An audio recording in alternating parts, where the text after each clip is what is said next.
Tell us, which city or country are you joining us from? We love connecting with our global audience. Now, let's dive into today's story. Chapter 1. The Betrayal. Harris and Harry Kincaid stared at the rain-slicked window of his modest apartment, watching droplets race down the glass as he nursed his third whiskey of the night. The Chicago skyline blurred beyond the glass, lights smearing into watercolor streaks that matched his current state of mind. At 42, Harry never imagined he'd be starting over, living in a one-bedroom apartment that could fit entirely inside the master bath of his former home. The envelope on the coffee table stared back at him accusingly. Divorce papers, now finalized.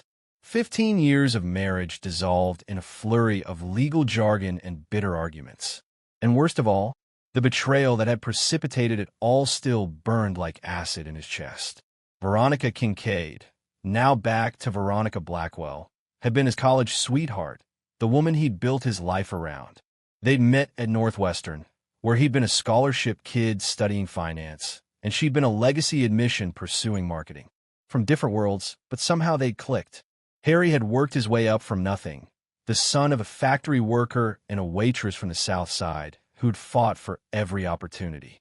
Veronica had come from old Chicago money, but it seemed refreshingly unpretentious when they'd met. For 15 years, he believed they were building something together. He'd thrown himself into his career as an investment banker, working 100-hour weeks to give them the life he thought they both wanted. Their Lake Shore Drive condo, the weekend house in Michigan, the European vacations, all financed primarily on his increasingly substantial income. Veronica had worked, too, as a marketing executive at Preston Media, but her career had stalled after a few years. Harry never minded being the primary breadwinner. He'd been raised to believe that was a man's responsibility, despite Veronica's occasional comments about feeling kept. But the work had taken its toll. All those late nights, the missed anniversaries, the postponed vacations. Harry had told himself it was temporary, that once he made partner, they could finally start the family Veronica had been putting off. But by the time he'd reached that milestone 3 years ago, something fundamental had shifted between them. The memory of that day 8 months ago still made his stomach churn. He'd come home early from a business trip, intending to surprise Veronica for their anniversary. Instead, he'd been the one surprised by the sounds emanating from their bedroom, and by the identity of the man he'd found in his bed. Dexter Calloway, his supposed best friend since business school and his closest colleague at Meridian Financial. The confrontation that followed still played in his nightmares. Veronica hadn't even seemed particularly ashamed. "You never hear, Harry. What did you expect?" Her cold eyes had assessed him like he was a disappointing investment. "Dex actually makes time for me. He listens. When was the last time you really saw me?" Dexter had been marginally more apologetic, but his eyes told a different story. There was a gleam of triumph there, a look Harry had seen before when Dex closed big deals. Harry had always known Dexter envied him, his success, his faster promotions, and apparently his wife. But he'd never imagined his friend would cross this line. What followed was a blur of rage, pain, and increasingly vicious legal battles. Veronica had hired Annette Sawyer, the most cutthroat divorce attorney in Chicago. Harry had been blindsided by the financial demands. Veronica wanted half of everything, including his upcoming bonus and stock options. She claimed she'd sacrificed her own career advancement to support his. But the real blow came when Harry discovered the debt. Over the past 5 years, Veronica had opened multiple credit cards in his name, running up astronomical balances on luxury purchases and secret getaways. Many, he later discovered, with Dexter. She'd also taken out a second mortgage on their vacation home without his knowledge, forging his signature on the documents.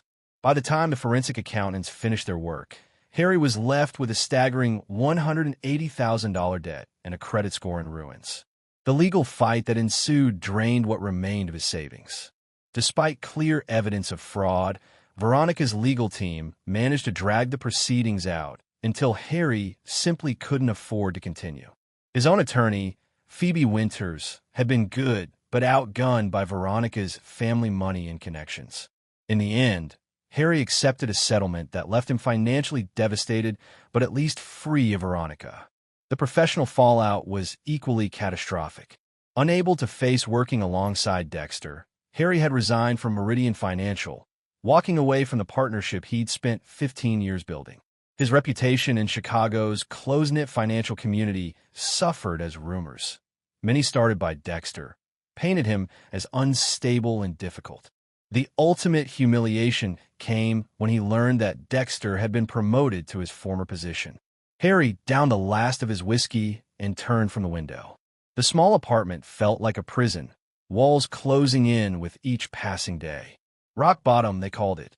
The place where you had nowhere to go but up. His phone buzzed with a text from Phoebe, who had become something of a friend during the divorce proceedings. Fell lead on something. Breakfast tomorrow, 8 a.m., usual place. Harry texted back a thumbs-up emoji. In his darkest moments over the past months, Phoebe's unwavering belief in him had been a lifeline. Unlike most of his so-called friends who had melted away during the divorce, she had stood by him, even as her professional obligations to him ended. There was nothing romantic between them. She was happily married with twin boys, but she'd become the sister he never had. As he prepared for bed, Harry caught his reflection in the bathroom mirror. The man staring back at him was a shadow of his former self. Gaunt face, dark circles under his eyes, the beginning of gray at his temples. 15 years building a life, 8 months watching it crumble. Enough, he whispered to his reflection. Pity and whiskey weren't going to fix this. He needed a plan. Little did Harry know that the meeting with Phoebe tomorrow would set in motion a chain of events that would transform his pain into purpose, his humiliation into calculation, and his defeat into the most meticulously planned revenge Chicago's business world had ever seen. Chapter 2: The Opportunity. Milo's Diner on North Clark Street had become Harry's regular breakfast spot since moving to his new apartment. Affordable, unpretentious, and mercifully far from the upscale establishments frequented by his former colleagues, it offered anonymity along with decent coffee. Phoebe Winters was already seated in a corner booth when Harry arrived, her auburn hair pulled back in a practical ponytail, a manila folder beside her coffee cup. At 38, she had a reputation as one of the most thorough attorneys in family law, though her compassion sometimes put her at odds with the more predatory members of her profession. "You look marginally less terrible than last week," she greeted him with characteristic bluntness as he slid into the booth. "Your compliments never fail to warm my heart," Harry replied, signaling to the waitress for coffee. "Save the charm for what I'm about to tell you." Phoebe pushed the folder toward him. "Remember how you mentioned wanting to get out of Chicago? Maybe start fresh somewhere?"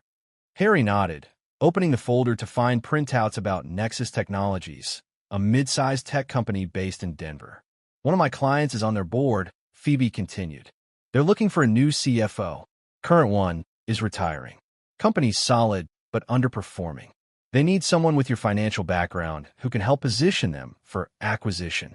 Harry flipped through the materials, a spark of interest cutting through his usual fog of despair. "Why would they look at me? I've been out of the game for months, and my departure from Meridian wasn't exactly smooth. Because my client, Josephine Alvarez, knows the real story, not the bullshit Dexter's been spreading." Phoebe leaned forward. "She also knows talent when she sees it, and she remembers the work you did restructuring that tech portfolio for Meridian 3 years ago." For the first time in months, Harry felt a flicker of his old confidence. That tech portfolio had been his idea, one that Dexter had initially opposed but later claimed credit for when it succeeded. "There's something else," Phoebe said, her voice dropping slightly. "Something that might interest you particularly. Guess who Nexus's biggest client is?" Harry raised an eyebrow questioningly. "Preston Media," Phoebe said with a small, knowing smile. "Your ex-wife's employer." Harry's hands stilled on the folder. Preston Media, where Veronica had worked for the past decade. An image of her corporate headshot flashed in his mind. Perfect smile, calculating eyes. She had clawed her way to creative director 2 years ago, a position she'd celebrate by spending a small fortune redecorating her office, mostly on his credit cards, he now knew. "The connection isn't well known," Phoebe continued. "Preston uses Nexus for their back-end systems. Boring, but essential infrastructure stuff. The contract is up for renewal in 6 months. Harry's mind was already racing, calculating angles and possibilities. Is Josephine expecting me to help them keep the Preston account? Phoebe shrugged. She's expecting you to help make Nexus profitable enough to attract acquisition offers. How you handle individual clients is up to you. But, she hesitated, I should mention that Preston's CEO, Martin Chambers, is close friends with Bradley Price, Nexus's founder. Harry processed this information, memories surfacing of charity galas where he'd seen Veronica chatting with Bradley Price, a silver-haired tech pioneer known for his philanthropy and political connections. He vaguely recalled that Price had stepped back from day-to-day operations at Nexus, but remained chairman of the board. There's one more thing, Phoebe said, pulling another document from her briefcase. Your friend Dexter? He's been making moves. Word is he's angling to get Meridian to acquire Preston Media. Apparently, he's been cozying up to their executive team. Harry felt a cold certainty settle in his chest. If Dexter succeeded, he would be positioning himself even closer to Veronica professionally. The thought of them building their careers together, perhaps using strategies and contacts Harry had developed, made something hardened inside him calcify further. When does Josephine want to meet? He asked, his decision already made. Tomorrow. She's in Chicago for a conference. Phoebe studied him carefully. Harry, I'm telling you this as a friend, not your lawyer. This could be a genuine fresh start. Don't let bitterness cloud your judgment. Harry met her gaze steadily. I appreciate the concern, but I'm fine. I just need to get back in the game. But as they finished breakfast and discussed the logistics of the meeting, Harry's mind was already plotting a course far more complex than a simple career move. For 8 months, he had been reacting to the betrayal, to the divorce, to the financial devastation. Now, for the first time, he saw a path forward, a way to reclaim control. The meeting with Josephine Alvarez the next day went better than Harry dared hope. A no-nonsense woman in her 50s with a background in venture capital. She cut through the pleasantries quickly, addressing the Meridian situation head-on. I know what Callaway's been saying about you, she said bluntly. I also know it's bullshit. The numbers from your division during your tenure speak for themselves. 3 hours and 2 pots of coffee later, Harry had a job offer. CFO of Nexus Technologies, with a relocation package to Denver and a salary that would allow him to begin rebuilding his finances. The position came with significant equity options, standard for tech companies, but a departure from his banking background. We need fresh eyes, Josephine explained. Someone who can see opportunities others miss. That restructuring you did at Meridian for the tech portfolio, that's exactly the kind of thinking Nexus needs. As he left the meeting, Harry made a detour to the public library, where he spent hours researching everything he could find about Nexus Technologies, Preston Media, and the interconnections between the companies. What he discovered confirmed his initial suspicions. Nexus was undervalued but positioned in a sector ripe for consolidation. With the right strategies, it could become an attractive acquisition target or acquirer. 2 weeks later, Harry Kincaid left Chicago for Denver, leaving behind the wreckage of his former life. As his plane took off, he gazed down at the city where he'd experienced his greatest triumphs and most devastating betrayals. He felt something shift inside him, pain crystallizing into purpose. In his briefcase was a notebook filled with initial observations and strategies for Nexus, legitimate ideas that would impress his new employers. But in a password-protected file on his laptop was another plan entirely. A meticulous step-by-step blueprint for how Harrison Kincaid would rise from the ashes, take control of not just his life, but the fate of those who had betrayed him, and exact a revenge so complete that Chicago's business world would never forget it. The plane banked west, and Harry turned his gaze toward the Rocky Mountains appearing on the horizon. A new chapter was beginning. Chapter 3, The Rise. The Denver morning sun painted the Nexus Technologies headquarters in golden light as Harry stepped through the glass doors for his first day. The modern building, with its open floor plan and mountain views, couldn't have been more different from the traditional banking environment he'd left behind in Chicago. For a moment, doubt flickered. Was he too old school for a tech company culture? But he squared his shoulders and headed for the reception desk. Harrison Kincaid for Josephine Alvarez, he said to the receptionist. What followed was a whirlwind day of introductions, orientation meetings, and the first glimpses of the challenges facing him. Nexus, he quickly confirmed, was indeed a company with solid foundations, but suffering from drift and missed opportunities. The previous CFO, now semi-retired, but staying on as a consultant for the transition, was a traditionalist who had failed to capitalize on new market trends. As Harry settled into his spacious new office, with its views of the Rockies, he felt that peculiar clarity that had always come to him when facing complex financial puzzles. Beneath the surface problems lay opportunities that others had missed. Over the next 3 months, Harry immersed himself in Nexus's operations. By day, he pored over financial reports, met with department heads, and began implementing careful efficiency measures. By night, in his new downtown apartment, he worked on his private project, mapping connections, identifying pressure points, and refining his ultimate objective. His dedication did not go unnoticed. Josephine became an ally and mentor, impressed by his work ethic and fresh perspectives. Bradley Price, the founder who still chaired the board, began seeking Harry's counsel on strategic matters beyond finance. You've got a way of seeing around corners, Price told him one evening after a particularly productive board meeting. That's rare. Harry had smiled modestly, but felt a surge of satisfaction. Price's trust was essential to his plans. The turning point came 4 months into his tenure, during the quarterly review of client accounts. The Preston Media contract, up for renewal in 2 months, was flagged as at risk. Preston's new procurement team was shopping around, suggesting they might move their business elsewhere. This could be a significant hit to our bottom line, the account manager explained nervously. Preston represents 12% of our recurring revenue. Harry spoke up, his voice calm. I think I can help with this one. Josephine raised an eyebrow. You have connections at Preston? I know their business model well, Harry replied carefully. And I understand what they're looking for in a tech partner. Let me take point on this. What Harry didn't mention was his secret weapon. Calvin Reeves, Preston's head of IT operations. 3 weeks earlier, Harry had coincidentally met Calvin at a tech conference in Boulder. Over drinks, he discovered that Calvin was frustrated with Preston's leadership, particularly their lack of understanding of the company's technical needs.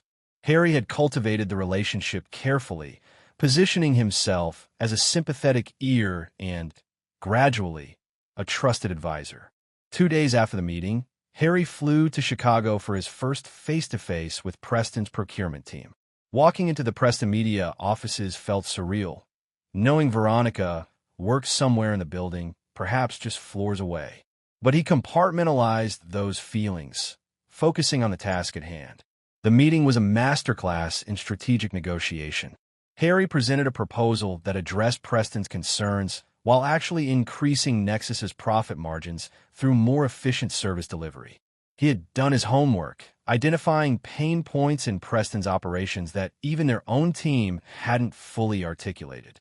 Calvin, present at the meeting, backed Harry's assessment with enthusiasm, creating a powerful alliance that the procurement team couldn't easily dismiss.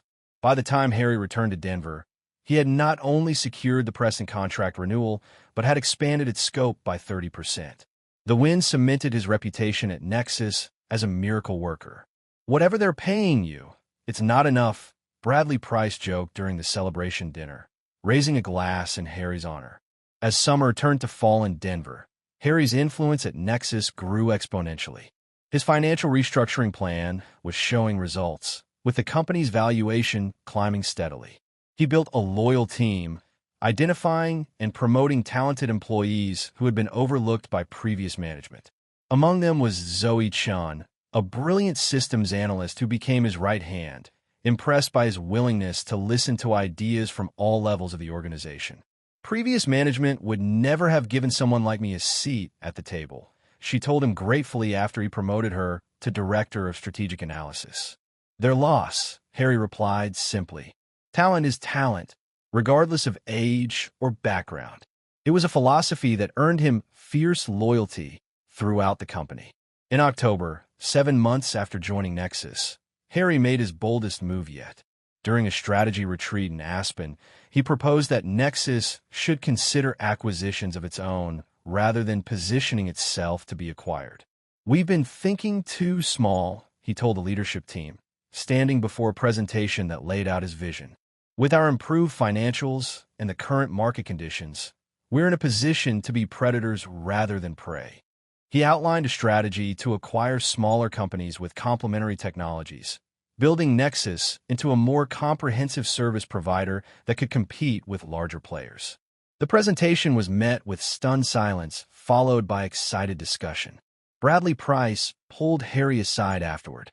"This is a fundamental shift in direction," he said, studying Harry intently. "You realize this would mean raising significant capital?" Harry nodded. "I've already had preliminary conversations with several investment groups who are interested. No commitments, just taking the temperature." What he didn't mention was that one of those groups was led by Warren Blackwell, Veronica's father, though they had never met in person. The older Blackwell, largely estranged from his daughter after a falling out years ago, had no idea of the connection. Harry had approached him through intermediaries, careful to keep his identity hidden behind layers of professional contacts. "I trust your judgment," Price said finally. "Present the full plan to the board next month." As Harry drove back to Denver after the retreat, a rare snowstorm blanketing the mountains around him, he allowed himself a moment of genuine satisfaction that went beyond his revenge plans. He was good at this, building, creating value, seeing possibilities others missed. For the first time since the divorce, he felt truly alive, his mind engaged with challenges worthy of his abilities. That evening, as the first snow of the season fell outside his apartment windows, Harry received a text from Calvin Reeves in Chicago. "She's asking questions about you. Told her nothing as agreed." Moving to Phase 2, Harry stared at the message, a cold smile forming. Phase 2 indeed. The board would approve his acquisition strategy. He was certain of it. And the first company on his target list? A small but pivotal marketing analytics firm that served as Preston Media's secret weapon for their most lucrative client campaigns. His phone buzzed again with another message, this one from an unknown number with a Chicago area code. "Long time no see, stranger. Heard you're making waves in Denver. Drinks next time you're in town? For old time's sake. Veronica." She'd gotten his new number somehow. Harry felt a momentary surge of the old pain, quickly replaced by cold calculation. So she was aware of his success at Nexus. Good. That meant whispers of his resurrection were reaching Chicago, just as he'd intended. He didn't reply to the message, simply save the number. It would be useful later. Outside, the snow continued to fall, covering the city in a clean white blanket. Harry gazed out at the transformed landscape, finding it fitting. In nature, destruction often preceded renewal. Forest fires cleared deadwood to make way for new growth. The Colorado winter killed off the weak to ensure the strong survived until spring. He was no longer the man who had left Chicago broken and humiliated. That version of Harrison Kincaid had died in the ruins of his former life. The man who stood in this Denver apartment, watching the snow transform the world, was someone new, someone forged in betrayal's fire, tempered by pain, and now coldly, precisely focused on the execution of a plan years in the making. Phase 2 would begin tomorrow, and neither Veronica nor Dexter would see it coming until it was far too late. Chapter 4. The Acquisition. The holiday season transformed Denver into a postcard-perfect winter wonderland, but Harrison Kincaid barely noticed. December found him working 16-hour days, his office at Nexus Technologies becoming more home than his sparsely furnished apartment. The board had enthusiastically approved his acquisition strategy in November, allocating a substantial war chest for the right targets. Now Harry was deep in the execution phase, evaluating potential acquisitions with ruthless efficiency. "You should at least put up a Christmas tree," Zoe teased, bringing him coffee one evening when most of the staff had already left for a holiday party. At 29, Zoe had proven herself invaluable, brilliant with data analysis and unafraid to challenge his thinking when necessary. "Christmas isn't really my thing anymore," Harry replied, not looking up from the financial models on his screen. Zoe perched on the edge of his desk. This acquisition obsession is getting a little scary, boss. The DataSync deal is progressing well. You can take a breath. DataSync Analytics was the marketing analytics firm Harry had identified as his first target, the one that provided crucial services to Preston Media. The initial approach had gone better than expected, with DataSync's founders receptive to Nexus's offer. "We're not there yet," Harry said, finally looking up at Zoe. "I want this deal closed before the new year." What he didn't tell Zoe was why the timing was so critical.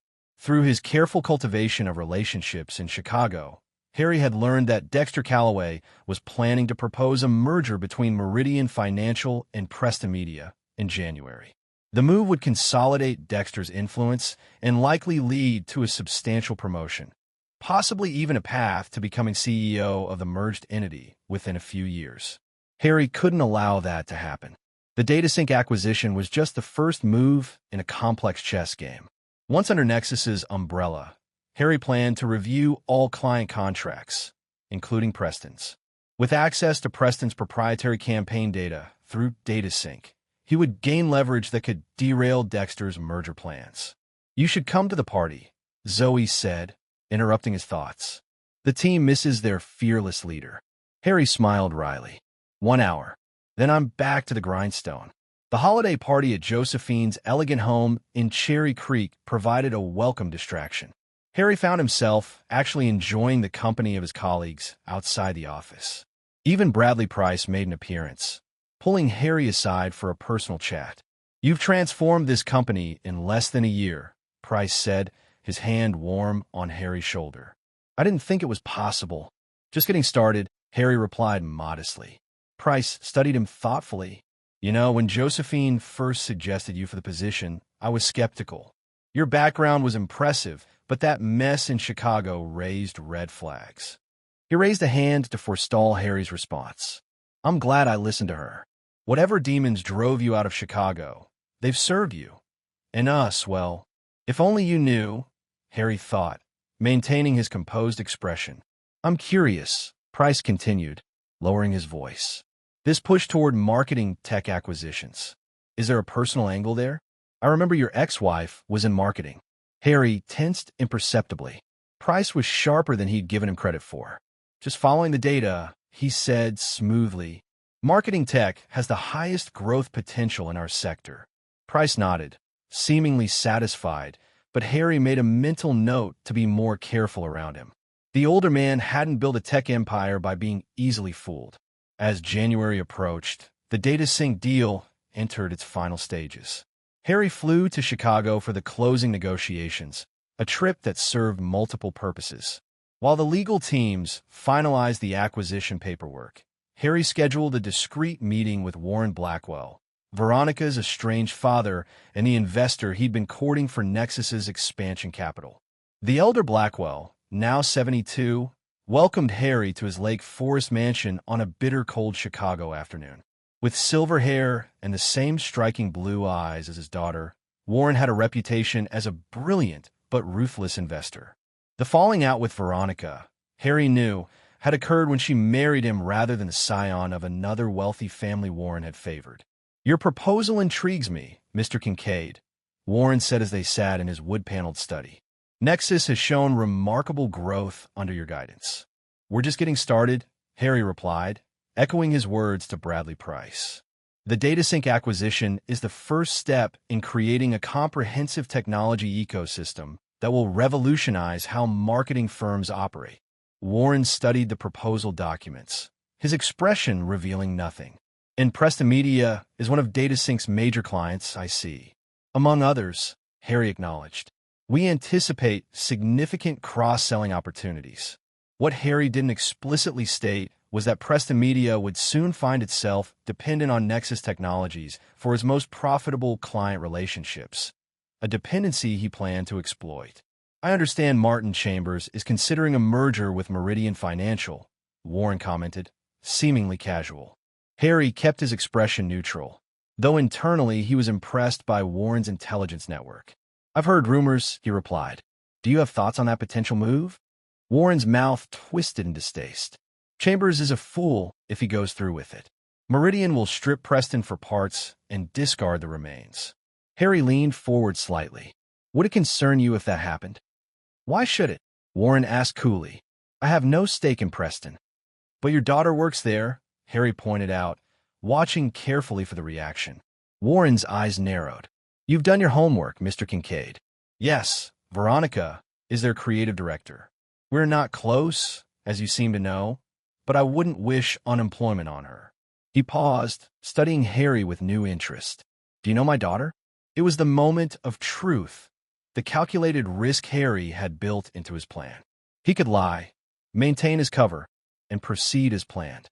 Or he could take a gamble on Warren Blackwell's notorious distaste for weakness and dishonesty.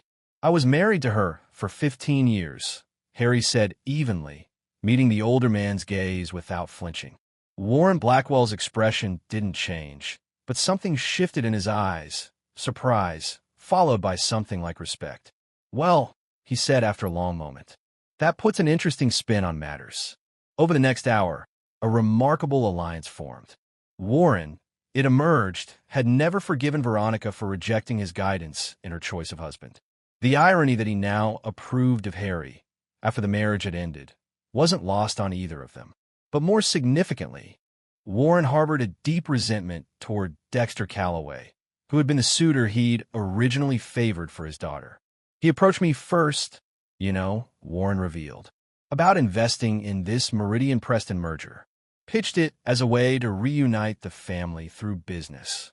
His disgust was evident, as if I'd hand him capital after he showed his true character. His true character? Harry prompted. Warren waved a dismissive hand. The man's a parasite, always has been, attaches himself to talent and rides their success. Did it with you at Meridian, for what I gather. Now he's doing it with Chambers at Preston. He fixed Harry with a penetrating stare. What exactly are you planning, Mr. Kincaid? Beyond business acquisitions, I mean. Harry considered his response carefully. Warren Blackwell could be a powerful ally or a dangerous enemy. The risk was calculated, but significant. I'm planning to build Nexus into the dominant tech provider in the marketing sector, he said, each word precise. In the process, I expect certain individuals who have underestimated me will learn the cost of their miscalculation. A slow smile spread across Warren's face. Now that, he said, is an investment thesis I can get behind. He extended his hand. You'll have your capital, Mr. Kincaid, with one condition, which is, when the time comes for the lesson to be delivered, Warren said, his smile turning cold, I want a front row seat. The DataSync acquisition closed 2 days later, announced to the business world with appropriate fanfare. The press release emphasized the synergies between Nexus and DataSync, the expanded capabilities the combined company would offer, and the growth opportunities ahead. What it didn't mention was that Harrison Kincaid now had access to the digital lifeblood of Preston Media's most important client campaigns, or that Warren Blackwell's investment fund had quietly taken a 15% stake in Nexus with options for more. Nor did it mention that Harry had finally responded to Veronica's text, agreeing to meet for drinks during his Chicago trip. A meeting he deliberately scheduled and then stood up, leaving her waiting alone at the upscale bar where they'd had their first date 16 years earlier. It was petty, perhaps, but it served a purpose, letting her know he remembered everything and that the power dynamic between them had shifted. The 3 increasingly angry texts she sent as she waited confirmed she'd gotten the message. Back in Denver, Harry entered a new phase of his plan. With DataSync under the Nexus umbrella, he initiated a comprehensive review of all client contracts, ostensibly to identify optimization opportunities.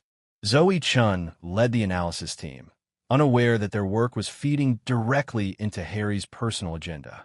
There's something odd about the Preston Media account, Zoe reported one afternoon in late January. Their campaigns for luminous brands consistently outperform industry benchmarks by margins that don't make statistical sense. Harry, who had been waiting for precisely this discovery, feigned surprise. Show me. Zoe walked him through the data anomalies, patterns that suggested Preston Media might be manipulating campaign results to retain their largest client. Nothing definitively illegal, but certainly ethically questionable. Good catch, Harry told her. Document everything, but keep this between us for now. I want to understand exactly what's happening before we raise any alarms." As January turned to February, Harry set the next phase of his plan in motion. Nexus announced a client success program that involved more direct integration between their systems and those of key clients like Preston Media. Calvin Reeves, still Harry's inside man at Preston, championed the program internally, ensuring Preston signed on. The integration gave Nexus unprecedented visibility into Preston's operations, including the questionable Luminous Brands campaigns. Harry now had everything he needed to disrupt the Meridian-Preston merger talks, which, according to his sources, were progressing toward a spring announcement. But he waited, patient as a spider at the center of its web. The timing had to be perfect. In March, almost exactly 1 year after he joined Nexus, Harry received the call he'd been anticipating from Bradley Price. "Martin Chambers wants to meet," Price said without preamble. "He's flying to Denver next week. Says it's urgent." Harry allowed himself a small smile. Did he mention what it's about? No, but he sounded nervous. "Whatever it is, handle it carefully. Preston's still an important client." "Of course," Harry replied, his tone the essence of professional concern. "I'll make myself completely available." As he hung up, Harry opened his laptop and pulled up a secure file titled Endgame. Inside was a detailed step-by-step plan for the final phase of his revenge, a series of calculated moves that would bring both Veronica and Dexter to their knees professionally while simultaneously elevating Nexus and Harry himself to new heights. The pieces were all in place. Martin Chambers' panic call was just the beginning of the endgame. Harry glanced at the calendar on his desk. March 15th, the Ides of March. How fitting. In Shakespeare's Julius Caesar, it had been the day of reckoning when betrayal was answered with blood. In Harrison Kincaid's carefully orchestrated drama, it would mark the beginning of a different kind of execution, one no less complete for its lack of physical violence. He closed the laptop and gazed out at the Denver skyline, feeling a cold satisfaction settle in his chest. Stage 2 was complete. It was time for the final act. Chapter 5, The Confrontation. Martin Chambers arrived at Nexus headquarters on a Tuesday morning, the Denver sunshine doing nothing to brighten his haggard expression. At 58, the CEO of Preston Media had always projected confident authority in their previous interactions. Today, he looked like a man who hadn't slept in days. Harry arranged to meet him in Nexus's executive conference room rather than his office, a subtle power move that placed Chambers on unfamiliar territory. As a further calculated touch, he kept the Preston CEO waiting for 15 minutes. Not long enough to be overtly insulting, but sufficient to establish the new dynamic between them. "Martin," Harry greeted him with professional cordiality as he finally entered the room. "What brings you to Denver? I hope there's no issue with our services." Chambers cut straight to the point. "What exactly do you think you're doing, Kincaid?" Harry raised an eyebrow, the picture of innocence. "I'm afraid you'll have to be more specific." "This integration program," Chambers snapped. "Your people are crawling through our systems, accessing data well beyond what the agreement stipulated." Harry kept his expression neutral. "The integration is proceeding according to the specifications your team approved. If there are concerns, I'm happy to review the parameters." "Don't play games." Chambers leaned forward, his voice dropping. "You know exactly what I'm talking about. The Luminous Brands campaign data." And there it was, the confirmation Harry had been waiting for. Chambers knew they'd discovered the manipulated campaign metrics. "Ah," Harry said, allowing understanding to dawn on his face. "You're referring to the statistical anomalies our analytics team flagged." "Yes, those did raise some questions." Chambers paled slightly.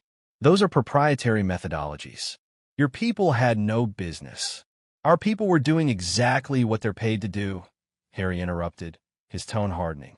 "Identifying irregularities in data patterns that might affect our system's performance.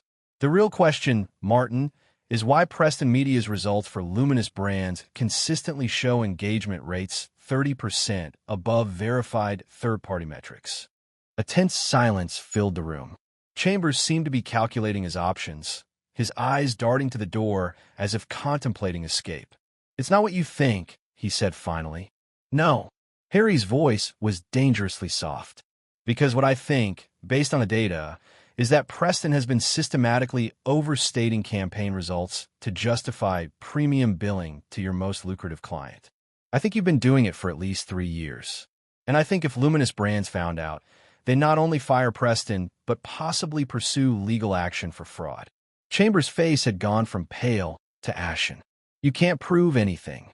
Harry smiled thinly. I don't need to prove it, Martin. The data speaks for itself. But rest assured, we have no intention of taking this information to Luminous Brands. He paused deliberately.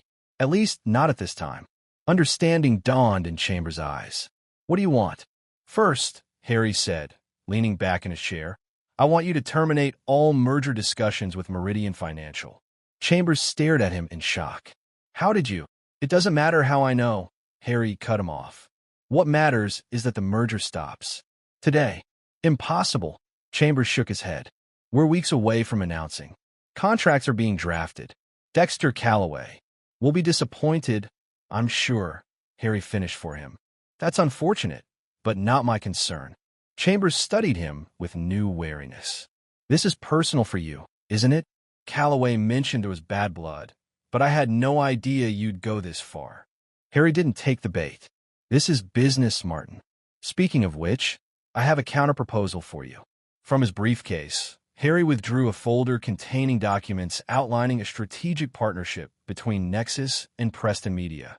One that would give Nexus significant control over Preston's technology infrastructure and, by extension, its business operations. Instead of merging with Meridian, you partner with Nexus, Harry explained as Chambers skimmed the documents with increasing disbelief. We provide enhanced technical capabilities that actually will improve your campaign performance. You maintain operational independence, but integrate your technology stack fully with ours. This is tantamount to a hostile takeover, Chambers protested. Harry shrugged. It's an opportunity, Martin. One with considerable upside for Preston Media. The alternative is watching your largest client walk away when they discover the truth about their campaign metrics. The board will never approve this. Perhaps you should let them decide, Harry suggested mildly. With all the relevant information at hand, of course. The implication hung in the air between them. If Chambers refused, Harry would ensure the Preston board learned about the fraudulent reporting to Luminous Brands, a revelation that would likely cost Chambers his position along with any hope of the Meridian merger. After a long, tense moment, Chambers seemed to deflate. I'll need time to present this properly. Of course, Harry agreed magnanimously. You have 48 hours. Oh, and Martin, this conversation stays between us. If Dexter Calloway gets wind of our discussion, I'll assume you've chosen the alternative path. As Chambers left, visibly shaken, Harry allowed himself a moment of satisfaction before picking up his phone. Warren, he said when the call connected. Phase 1 is complete. Chambers just left. He'll shut down the Meridian talks. Warren Blackwell's dry chuckle came through the line. Well done. How'd he take it? About as expected. Angry, then scared, then resigned. And my daughter? Will she be affected by this shift? Harry hesitated. Despite everything, Warren still occasionally showed flickers of paternal concern. Not immediately. The partnership will actually strengthen Preston's position with her clients. But her relationship with Dexter may experience turbulence. Good, Warren said curtly. She made her choice. Time she lived with the consequences. He paused. Phase 2 begins now. Yes, Harry confirmed. I'll need those introductions we discussed. Consider it done. The Meridian board members in my circle will receive your calls. The next 48 hours unfolded exactly as Harry had anticipated. Martin Chambers, after consulting with Preston's legal counsel, had little choice but to accept Nexus's partnership proposal and terminate the Meridian merger discussions. The announcement sent shockwaves through Chicago's business community. Dexter Calloway, blindsided by the collapse of his carefully orchestrated merger plan, reacted predictably with a furious phone call to Harry. You manipulative bastard, Dexter snarled when Harry answered. I know you're behind this. Hello to you too, Dex, Harry replied calmly. I assume you're calling about the Preston announcement? Don't play innocent. Chambers wouldn't say what happened, but this has your fingerprints all over it. Harry allowed himself to savor the moment. Perhaps Preston simply recognized a better opportunity. Our technology stack is certainly more relevant to their needs than Meridian's financial services. This isn't over, Dexter threatened. You think you can sabotage my deals from your cushy Denver office? I made you. Harrison. Don't forget that. The old Harry might have risen to this bait, might have let anger cloud his judgment. But the man who now sat in the chief financial officer's chair at Nexus Technologies had learned patience. You know, Dex, he said conversationally, I should thank you. What? If you hadn't slept with my wife and helped her destroy me financially, I might never have left Chicago. Never found my true calling here at Nexus. Harry's voice remained pleasant, as if discussing the weather. So in a way, you did me a favor. Dexter's momentary silence spoke volumes. What are you planning, Harry? Planning? I'm just doing my job, Harry replied innocently. Building Nexus into the industry leader it deserves to be. If that occasionally disrupts your plans, well, that's just business, isn't it? After ending the call, Harry immediately phoned Warren Blackwell again. Dexter took the bait. He'll be watching our partnership with Preston, trying to find a way to undermine it. And walking right into your trap, Warren observed with satisfaction. I've arranged the introductions to Meridian's board. First meeting is set for next week in New York. Phase 2 of Harry's plan was perhaps the boldest, using Warren's connections and his own reputation to approach key members of Meridian Financial's board of directors. The objective was not a direct attack on Dexter, but something far more devastating. A stealth campaign to position Nexus for a reverse acquisition of Meridian itself. It was audacious, perhaps even reckless, but Harry had spent months laying the groundwork. Nexus's market value had tripled under his guidance. With Warren Blackwell's investment fund backing them and a strategic partnership with Preston Media adding further credibility, the financial structure was viable. The following week found Harry in New York, meeting discreetly with Meridian board members who had grown increasingly concerned about the company's direction under Dexter's influence. Harry presented them with a vision of Meridian's future that addressed their concerns while promising significant returns, all while casually dropping information that undermined Dexter's position. It's interesting that Callaway pushed so hard for the Preston merger, Harry remarked during one such meeting, especially given what our due diligence revealed about their reporting irregularities with key clients. The board member, a shrewd woman named Lydia Morrison, raised an eyebrow. Reporting irregularities? Harry feigned a moment of regret for having spoken too freely. I shouldn't go into details. Suffice to say, our partnership agreement with Preston includes substantial oversight of their client reporting processes. It was a non-negotiable point for us. The implication was clear. Dexter had either missed critical problems during his merger due diligence or, worse, had known about them and proceeded anyway. Either scenario reflected poorly on his judgment. Similar conversations with other board members over the following weeks gradually eroded Dexter's standing. Meanwhile, Harry continued to build Nexus's value through additional strategic acquisitions and partnerships, each one bringing them closer to the financial position needed for the ultimate move. The confrontation Harry had been both dreading and anticipating finally came in late April, when Veronica Blackwell Kincaid appeared unannounced at his Denver office. Your assistant doesn't seem to think you'll want to see me, she said from the doorway, still striking at 40 with her raven hair and calculating blue eyes. But I think we're overdue for a conversation, don't you? Harry gestured for her to enter, his face revealing nothing of the turbulent emotions her presence stirred. Veronica, this is unexpected. She closed the door behind her and took a seat without being invited, crossing her legs elegantly. She wore an expensive designer suit that Harry recognized, one of the many purchases that had contributed to his financial ruin. Quite the Phoenix act you've pulled off, she observed, glancing around his office appreciatively. CFO of the company that now essentially controls Preston. Very impressive. What do you want, Veronica? Harry asked directly. She smiled, the expression not reaching her eyes. Clarity. Dexter is convinced you're orchestrating some elaborate revenge scheme. I told him that's giving you too much credit. Her gaze sharpened. But here you are, systematically dismantling the merger he spent a year building, turning my company into a subsidiary of yours, and apparently courting my father, of all people.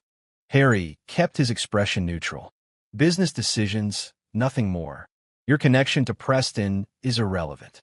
Bullshit, she said flatly. This is personal, and we both know it. Does it matter? Harry countered. The results are the same, either way. Veronica leaned forward slightly. It matters to me. I want to know if I should be worried about my position at Preston. And there it was, the real reason for her visit. Not confrontation or reconciliation, but self-preservation. Typical Veronica, always looking out for number one. Your position at Preston is secure, Harry told her. Creative talent is valuable, regardless of personal history. She studied him, skepticism evident. Just like that, no payback for what happened between us. Harry met her gaze steadily. What happened between us is in the past. I moved on. To destroying Dexter instead, she pressed. I'm building Nexus, Harry corrected her. If that creates challenges for Dexter, that's unfortunate, but not my primary concern. Veronica's laugh was brittle. You never could lie convincingly, Harry. Not to me. She stood, smoothing her skirt. Whatever you're planning, just remember that Dexter isn't as easy to outmaneuver as you might think. He's got powerful allies. So do I, Harry replied simply. A flash of something, uncertainty, perhaps even fear, crossed her face before she mastered it. I see that. My father, for instance. That was a surprise. Life is full of them. She moved toward the door, then hesitated. For what it's worth, I didn't plan for things to end the way they did between us. The debt, that got out of hand. Harry felt a surge of anger, but kept it from his voice. $80,000 on credit cards in my name didn't get out of hand, Veronica. Neither did the second mortgage you forged my signature on. Those were deliberate choices. She had the grace to look momentarily uncomfortable. I was unhappy. You were never there. Dexter was. And now I'm here, Harry said softly. And you're there. Funny how things work out. After she left, Harry sat motionless for several minutes, processing the encounter. Seeing her had been harder than he'd anticipated, stirring up emotions he thought he'd mastered. Anger, betrayal, and beneath it all, a lingering sadness for what might have been. But the encounter had also revealed something crucial. Veronica was worried. Whatever confidence she projected, she sensed the shifting tides and had come to gauge the threat level. That meant Dexter, too, felt the pressure. Good. It was time to increase it. Harry picked up his phone and dialed Josephine Alvarez's extension. I need to call an emergency board meeting, he told her without preamble. Tomorrow morning, if possible. What's happened? She asked, alarmed. Nothing yet, Harry replied. But it's time to discuss the Meridian opportunity. The following morning, in Nexus's boardroom, Harry laid out his most audacious proposal yet. A reverse takeover of Meridian Financial, structured as a merger, but with Nexus management taking control of the combined entity. Their market position is vulnerable, he explained to the stunned board members. Their last 2 quarters have underperformed.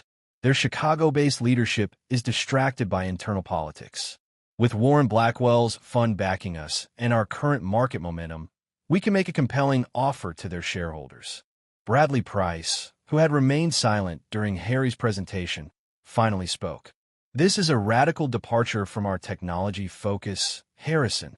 Meridian is a financial services company. A financial services company with a substantial technology infrastructure that complements ours, Harry countered. And their client portfolio opens doors we've been trying to enter for years. The debate raged for hours, with Harry addressing each concern, presenting financial models that showed the potential upside. By lunchtime, he had persuaded a majority of the board to support at least exploring the possibility. Preliminary approaches only, Price cautioned. No commitments until we've done exhaustive due diligence. Harry agreed readily, knowing that even rumors of Nexus approaching Meridian would send shockwaves through Chicago's business community and create exactly the kind of pressure he wanted Dexter to feel. Sure enough, by the following week, when carefully planted industry rumors began circulating about Nexus's interest in Meridian, Dexter's reaction was swift and predictable. He launched a counteroffensive, publicly dismissing the possibility and privately working to shore up his position within Meridian. But Harry had anticipated this. Through Warren's connections on Meridian's board, he knew exactly which directors were dissatisfied with Dexter's leadership.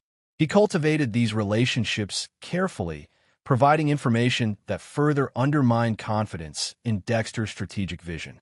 The confrontation was no longer happening on a personal level, but playing out across the financial pages of Chicago and New York newspapers, in boardrooms and investor calls.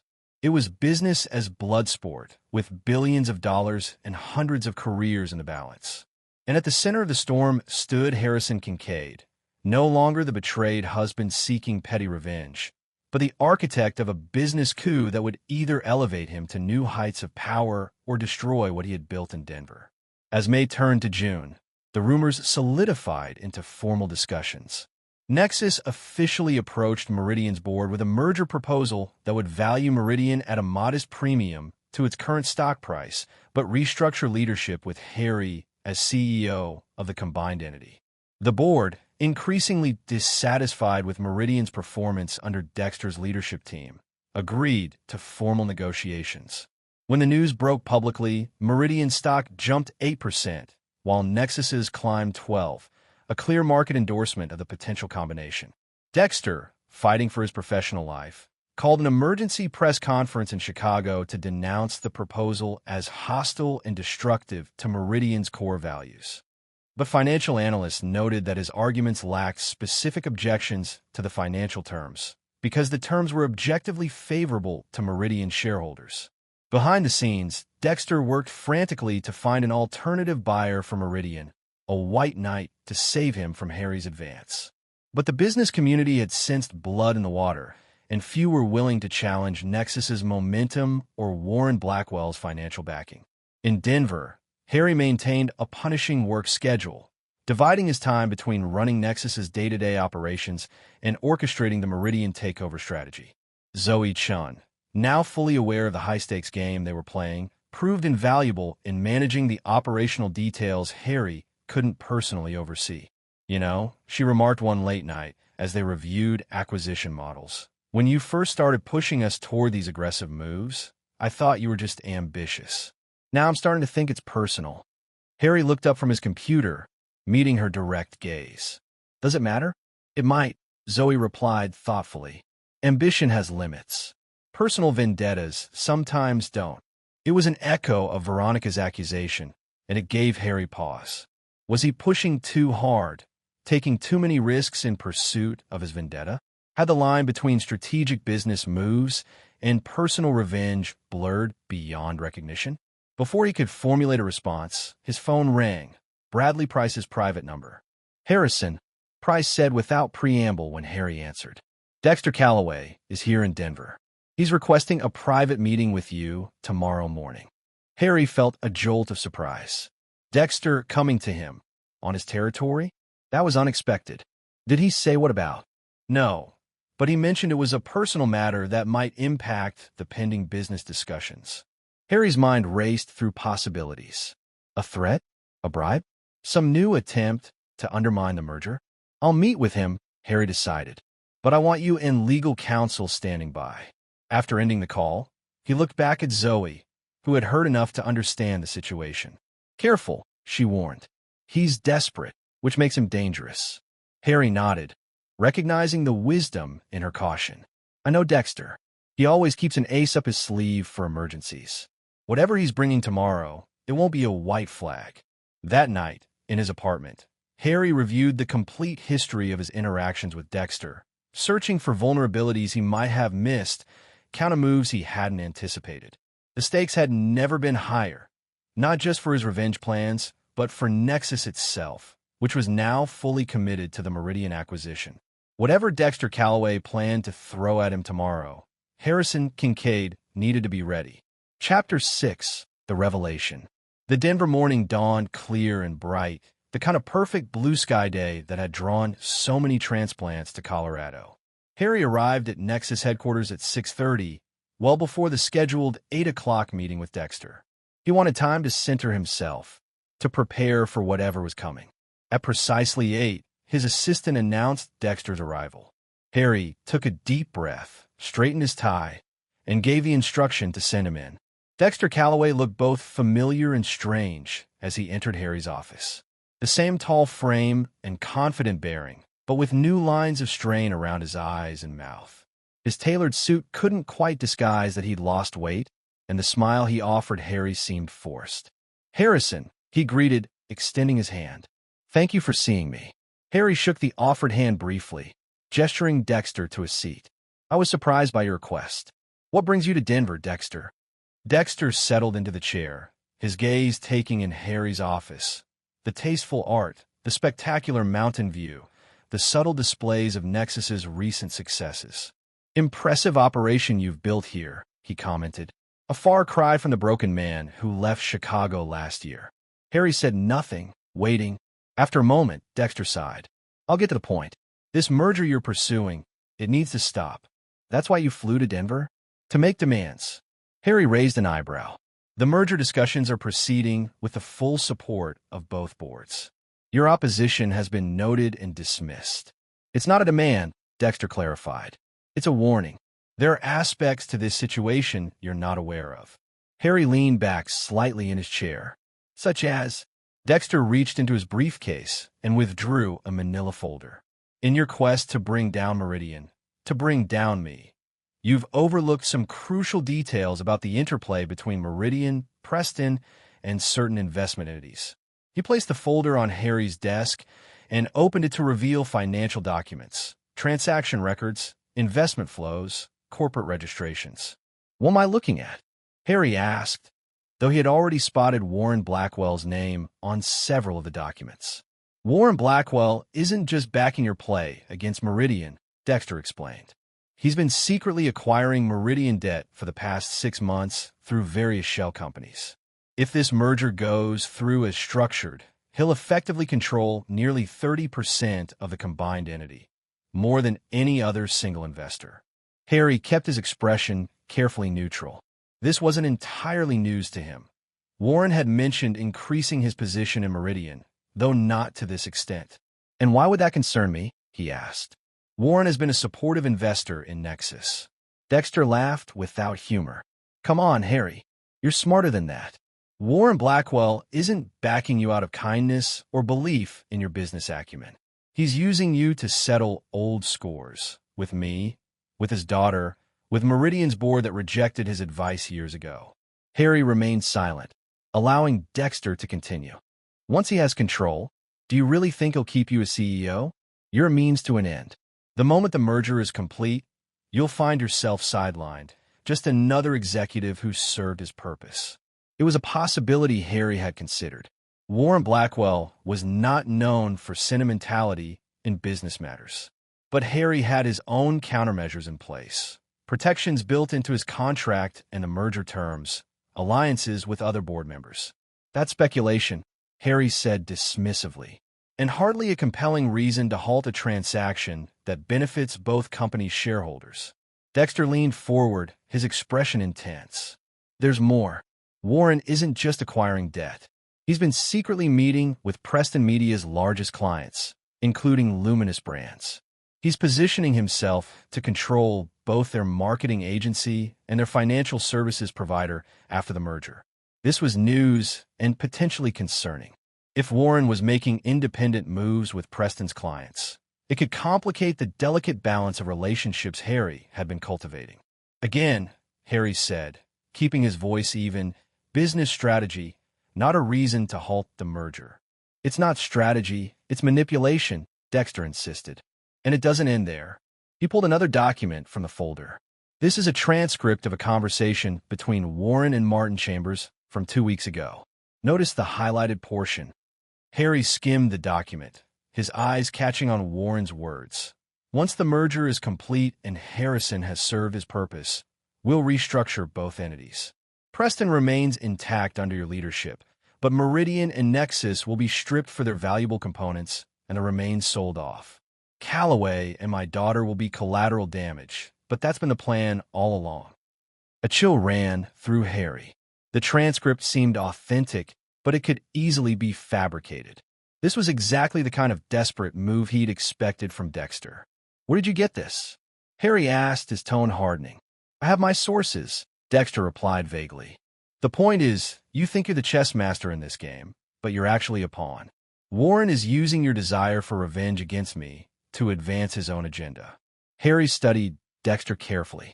The man looked genuinely concerned, but Harry had seen him perform convincingly before, in boardrooms, with clients, and most memorably, as a supposed best friend for years while sleeping with his wife. "Let's say, for argument's sake, that this transcript is authentic," Harry said slowly. "Why come to me? Why not take this to the Meridian board or the financial press?" Dexter hesitated. "Because despite everything, we were friends once. And because I know this isn't really about business for you. It's about what happened with Veronica." At the mention of her name, Harry felt the old anger stir. "Don't. We need to talk about it," Dexter insisted. "What happened? It wasn't what you think." Harry's laugh was cold. "I found you in my bed with my wife. I think that's pretty unambiguous." "The affair was real," Dexter acknowledged. "I won't deny that or try to justify it. It was wrong, and I'm sorry for the pain it caused you. But the financial disaster that followed, that wasn't what either of us intended." "No." Harry's voice was dangerously quiet. "The $180,000 in debt, the forged documents, the vicious divorce that left me financially ruined while you got a promotion and my wife, that was all just an unfortunate accident." Dexter looked genuinely uncomfortable.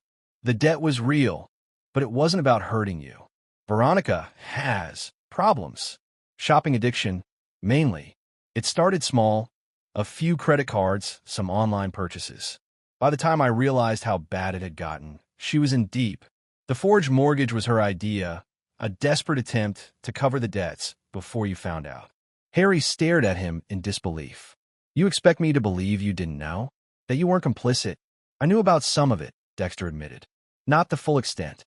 When you discovered everything after finding us together, it spiraled out of control. Veronica panicked, hired Annette Sawyer, and went for the scorched earth approach." Harry's mind was racing, reassessing events in light of this new information. Could it be true? Veronica had always been impulsive with money, even early in their marriage. And there had been times when purchases would appear, beautiful clothes or artwork she couldn't quite explain within their budget. "Even if what you're saying is true," Harry said finally, "it doesn't change what happened. You betrayed me, both of you. The financial devastation just added insult to injury." "I'm not asking for forgiveness," Dexter replied. "God knows I don't deserve it. I'm asking you to consider whether this path you're on, this alliance with Warren Blackwell, this all-consuming quest to destroy Meridian, is really about justice or just about pain."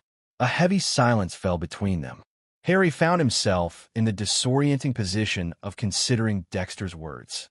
The transcript, if authentic, suggested Warren had his own agenda that might ultimately harm Nexus as much as Meridian. And the revelation about Veronica's financial issues, while not excusing the betrayal, cast it in a slightly different light. "Why should I believe any of this?" Harry asked finally. "Why should I trust you now, after everything?" Dexter reached into his pocket and pulled out a small USB drive, placing it on the desk beside the folder. "This contains additional evidence. Bank records showing the progression of Veronica's spending, emails between us when I discovered how bad it had gotten, and more recent communications that corroborate the transcript." He stood, straightening his jacket. "I'm staying at the Brown Palace tonight. Review the materials. If you want to talk further, you know where to find me." As Dexter turned to leave, Harry called after him. "If Warren is playing both sides as you claim, why hasn't he eliminated you from Meridian yet? He certainly has the influence." Dexter paused at the door. "Because I'm useful to him while this merger is pending. I'm the villain in the story, the incompetent executive that justifies Nexus's takeover." His smile was bitter. "Once the deal closes, I'll be the first casualty. You, I suspect, will be the second." After Dexter left, Harry sat motionless, staring at the folder and USB drive on his desk. His mind was in turmoil, years of certainty about what had happened and who was responsible suddenly thrown into question. He picked up his phone and dialed Zoe Chen's extension. "I need you to clear my schedule for the day." And find me everything we have on Warren Blackwell's recent investments, particularly any connections to Preston Media's clients. Next, he called Phoebe Winters in Chicago. Though they spoke less frequently now that Harry was established in Denver, she remained someone he trusted implicitly. "I need a favor," he told her when she answered. "Confidentially, I need you to verify some financial records related to my ex-wife. And I need it yesterday." For the rest of the day, Harry holed up in his office, reviewing the materials Dexter had provided and cross-referencing them with information from his own sources. The picture that emerged was disturbing. Warren Blackwell, it seemed, had indeed been making moves far more extensive than he disclosed to Harry. The transcript's authenticity couldn't be confirmed, but financial records showed patterns consistent with the strategy outlined in it. Most concerning was evidence that Warren had recently established a private equity fund specifically designed to acquire distressed assets. Exactly the position Meridian and Nexus might find themselves in if the merger went badly. Late that evening, his phone rang with a call from Phoebe. "I can't give you details without violating privilege," she said without preamble. "But I can tell you that Veronica was in treatment for compulsive spending for several months last year. The timeline matches what you asked me to check." Harry thanked her and hung up, his world tilting further. If Veronica had been in treatment, it lent credibility to Dexter's claim that her financial misconduct stemmed from addiction rather than malice. It didn't excuse the betrayal, but it complicated the narrative he'd built in his mind. As midnight approached, Harry found himself doing something he never expected, dialing Dexter's hotel room. "We need to talk," he said when Dexter answered. "Not about the past, but about Warren Blackwell and what he's really planning." The next morning found an unlikely alliance forming in Harry's office. Himself and Dexter Calloway, once friends, then bitter enemies, now cautiously united against a common threat. They were joined by Zoe Chun, whose data analysis skills would be crucial, and Bradley Price, whose stake in Nexus's future demanded his involvement. "If what we suspect is true," Harry explained to Price, "Warren isn't interested in a successful merger. He wants to engineer a situation where both companies become vulnerable, then swoop in to acquire the most valuable parts at fire sale prices." Price, looking troubled, studied the evidence they'd assembled. "This is disturbing, but not entirely surprising. Warren has a history of similar plays. The question is, what do we do about it? The merger process is well underway. Shareholders are expecting it. We don't stop the merger," Harry said firmly. "We reshape it. Warren's strategy depends on control through debt and influence over key clients. We need to neutralize both." Over the next several hours, they developed a counter-strategy. Instead of the original merger structure, they would propose a new arrangement, a holding company that would own both Meridian and Nexus while maintaining their operational independence. The structure would include provisions that prevented asset stripping and required supermajority approval for any significant restructuring. "It limits everyone's options, including ours," Dexter observed. "But it also blocks Warren's play." Harry nodded. "And we address the client issue by accelerating our integration of Preston Media's systems with Nexus. If we make ourselves indispensable to their operations before Warren can move on their clients, we create another barrier." The plan was bold and fraught with risks. It required convincing both boards to accept a significant revision to the merger terms and doing so without explicitly accusing Warren Blackwell of duplicity, an accusation that, without definitive proof, could backfire catastrophically. As the strategy session concluded, Price and Zoe left to begin the necessary preparations, leaving Harry and Dexter alone for the first time since their confrontation the previous day. An awkward silence fell between them. "We're not friends again," Harry said finally, his voice firm. "Working together against Warren doesn't erase what happened." Dexter nodded slowly. "I know, and I'm not asking for forgiveness. But for what it's worth, I am sorry. Not just for the affair, but for everything that followed. For not stopping Veronica from going nuclear in the divorce. For the rumors I spread afterward." Harry studied the man who had once been his closest friend, seeing both the familiar face and the stranger he had become. "Why did you do it?" he asked, the question that had haunted him for over a year. "Was it just about Veronica? Dexter looked away, seemingly gathering his thoughts. It started that way. An attraction, forbidden and therefore more potent. But underneath, I was jealous, Harry. You had everything, the natural talent, the respect of the firm, the perfect life. I convinced myself you didn't appreciate it, that you were taking it all for granted. He laughed bitterly. Classic rationalization for betrayal, right? But once it started, I couldn't stop. And then when everything fell apart, I told myself I was just picking up the pieces, that since your life was already ruined, I might as well benefit from it. The honesty was unexpected and, in its way, more painful than the betrayal itself. Harry had built Dexter into a calculating villain in his mind. The reality, a weak man driven by envy and opportunity, was somehow more devastating. I need to know one more thing, Harry said. Veronica, do you love her? Dexter looked genuinely startled by the question. After a long pause, he shook his head. No, I thought I did, or at least I told myself that to justify what we were doing. But no, I think we were using each other. Me to get what you had, her to escape what she'd become. Harry nodded, absorbing this final piece of information. She'll be collateral damage in this countermove against Warren. Her position at Preston will likely become untenable once the truth about him comes out. I know, Dexter acknowledged. She's already on thin ice there. The spending issues affected her work performance. Martin Chambers has been looking for a reason to let her go. The revelation should have brought satisfaction. Veronica facing consequences for her actions. Instead, Harry felt a complex mixture of emotions. Residual anger, yes, but also an unexpected pang of concern for the woman he had once loved above all others. I'll make sure she lands on her feet, Dexter said, as if reading Harry's thoughts. Whatever happens between us, I owe her that much. Harry said nothing, turning to gaze out at the Denver skyline. The revenge he had planned for so long was transforming before his eyes into something different. Not abandonment of justice, but a more complex reckoning that acknowledged the human frailties behind the betrayal. The next 2 weeks were a blur of strategic meetings, legal consultations, and careful coalition building within both companies' boards.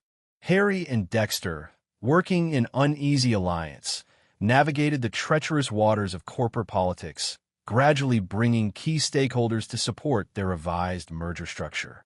Warren Blackwell, sensing the shift but not yet understanding its full implications, requested an urgent meeting with Harry. You've altered the merger terms, he said without preamble when they met in Harry's office.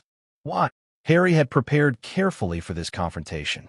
Market conditions changed. The original structure created vulnerabilities we couldn't accept. Warren's eyes narrowed. Vulnerabilities for whom? Exactly? For both companies, Harry replied evenly. The new holding company structure preserves value for all shareholders while allowing for more gradual integration. It also severely limits asset restructuring, Warren observed, his tone hardening. A curious priority. Harry met his gaze steadily. Not curious at all. Both boards want to ensure the combined entity remains stable through the transition. Standard corporate governance. Warren studied him, calculation evident in his expression. Callaway visited you last week. Suddenly you're revising merger terms that were nearly finalized. I'm not a fool, Harrison. No one suggested you were, Harry replied calmly. The revisions benefit all shareholders, including your fund. Unless, of course, your investment thesis depends on something other than the merged company's success. The implied accusation hung in the air between them. Warren's expression didn't change, but a dangerous light appeared in his eyes. You disappoint me, he said finally. I thought you understood what was at stake here, personally as well as professionally. I understand perfectly, Harry assured him. Better than you might think. Warren stood, straightening his impeccable suit. You've made a serious miscalculation. This isn't over. After he left, Harry immediately called Dexter a Meridian. Warren knows.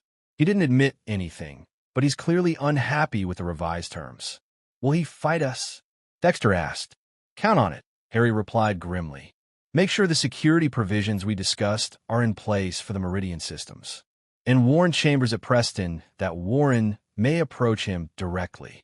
The stage was set for the final confrontation, not the revenge scenario Harry had originally envisioned, but something potentially more satisfying.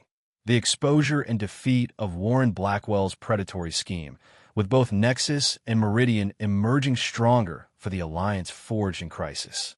As June drew to a close, the revised merger received preliminary approval from both boards, setting the stage for shareholder votes in August.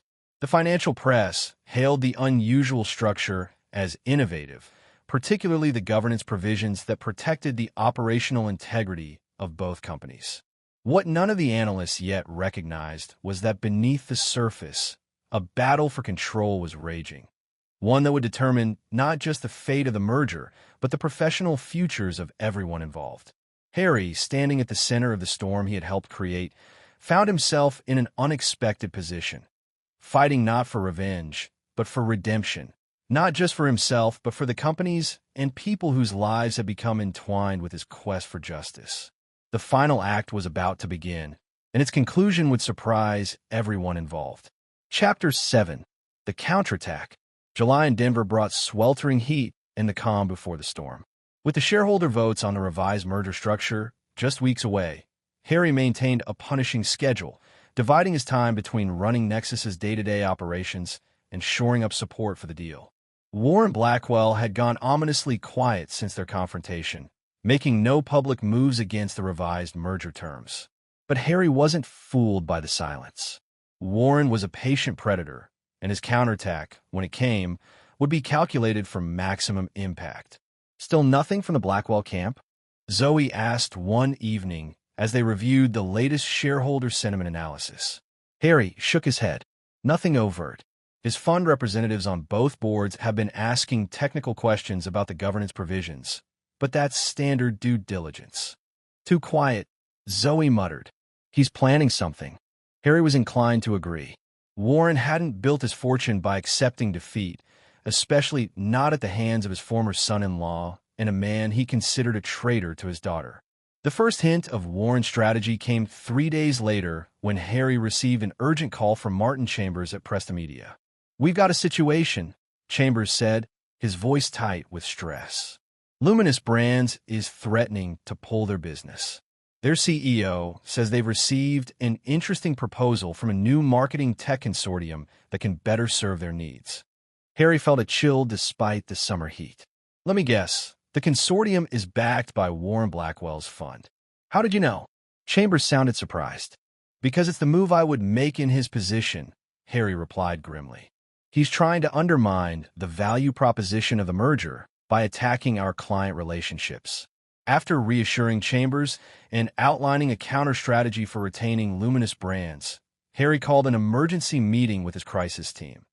Zoe, Bradley Price, and via secure video link from Chicago, Dexter Calloway. "Warren's making his move," Harry explained. "He's targeting key clients, starting with Luminous Brands at Preston. We need to assume he'll go after Meridian's major accounts next." "Classic destabilization strategy," Dexter observed. "If enough major clients get nervous about the merger, shareholders will lose confidence in the projected revenue models and vote against the deal." Price finished, looking troubled. "Or demand revisions that would remove the protections we've built in." "Exactly," Harry confirmed. "We need to get ahead of this." "Zoe, I want a complete vulnerability assessment. Which clients are most at risk? What unique value propositions can we emphasize to keep them on board?" As Zoe nodded and began taking notes, Harry turned to Dexter. "You need to personally reach out to Meridian's top 20 clients. Reassure them that the merger will enhance services, not disrupt them. Offer fee guarantees if necessary." The team sprang into action, implementing a comprehensive client retention strategy that combined reassurance, incentives, and accelerated delivery of previously promised innovations. Harry personally joined calls with several key accounts, leveraging his financial expertise to demonstrate how the merged entity would better serve their needs. But Warren's attack wasn't limited to client relationships. 3 days after the Luminous Brand situation, a concerning story appeared in the Financial Times, quoting sources close to the merger discussions, who raised questions about the financial projections underlying the deal. These calculations assume cost synergies that may be unrealistic given the company's different operational models, the anonymous source claimed. The governance structure, while innovative, introduces inefficiencies that could significantly reduce shareholder value. The article, while carefully couched in speculation, had Warren's fingerprints all over it. The timing was deliberate, late enough in the process to sow doubt, but early enough to allow the uncertainty to spread before the shareholder votes. Harry's phone rang shortly after the article appeared online. It was Phoebe Winters from Chicago. "Have you seen it?" she asked without preamble. "The Financial Times piece?" "Yes." Warren's opening salvo. "It's more than that," Phoebe replied. "I've heard rumors that certain influential Meridian shareholders received detailed analysis packages yesterday, supposedly independent assessments that question the merger's value." Harry cursed softly. Warren was attacking on multiple fronts, targeting not just clients, but shareholders directly. "Can you give me copies of these packages?" "Working on it," Phoebe assured him. "But there's something else. Veronica called me this morning." That caught Harry by surprise. "Veronica? Why would she call you?" "Because she's scared," Phoebe said bluntly. Apparently, her father paid her a visit last night. He offered to help her financially, clear all her debts, set up a trust fund, on one condition. "Let me guess," Harry said grimly, "that she publicly opposed the merger. Worse, he wants her to make public statements about your mental state during the divorce. Claims of erratic behavior, vengeful tendencies, financial irresponsibility. Anything to paint you as unstable and unreliable." The calculated cruelty of it took Harry's breath away. Warren was willing to use his own daughter as a weapon, exploiting both her financial vulnerability and her complicated history with Harry to derail the merger. "What did she say?" Harry asked, surprised to find himself concerned about Veronica's response. "She refused," Phoebe replied, a note of reluctant admiration in her voice. "Said she'd done enough damage already and wouldn't be part of her father's schemes. That's when she called me. Want to know if you were aware of what Warren was planning." Harry processed this unexpected development. Veronica, despite everything, had drawn a line. It didn't erase the past, but it suggested a complexity to her character that he had forgotten in his focus on revenge. "Tell her." He hesitated, unsure what message to send to the woman who had once been the center of his world, and then the architect of its destruction. "Tell her I appreciate the warning, and that she should be careful. Warren won't take her refusal well." After ending the call, Harry sat for a long moment, recalibrating his understanding of the situation. Warren was proving even more ruthless than anticipated, willing to sacrifice his own daughter in his quest for control. It suggested a desperation that was both concerning and potentially useful. The next blow came that afternoon in the form of a letter from the SEC, informing Nexus that they had received a whistleblower complaint alleging accounting irregularities in the company's recent quarterly reports. The letter was preliminary, simply notifying Nexus of the investigation rather than making specific accusations, but the timing left little doubt about its origin. "This is a classic delaying tactic," Bradley Price fumed when Harry showed him the letter. "Even if the investigation finds nothing, which it won't, because there's nothing to find, it creates uncertainty that could push the shareholder votes past the critical window." Harry nodded grimly. The merger agreement included a termination clause if the deal wasn't closed by October 1st.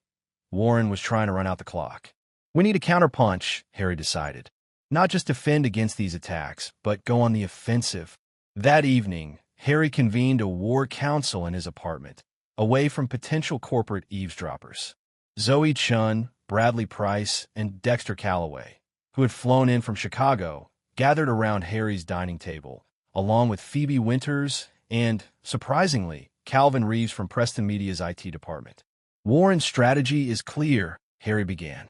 "Attack client relationships, undermine shareholder confidence, create regulatory delays, and potentially use Veronica to question my fitness to lead the merged entity. Classic siege warfare," Dexter observed.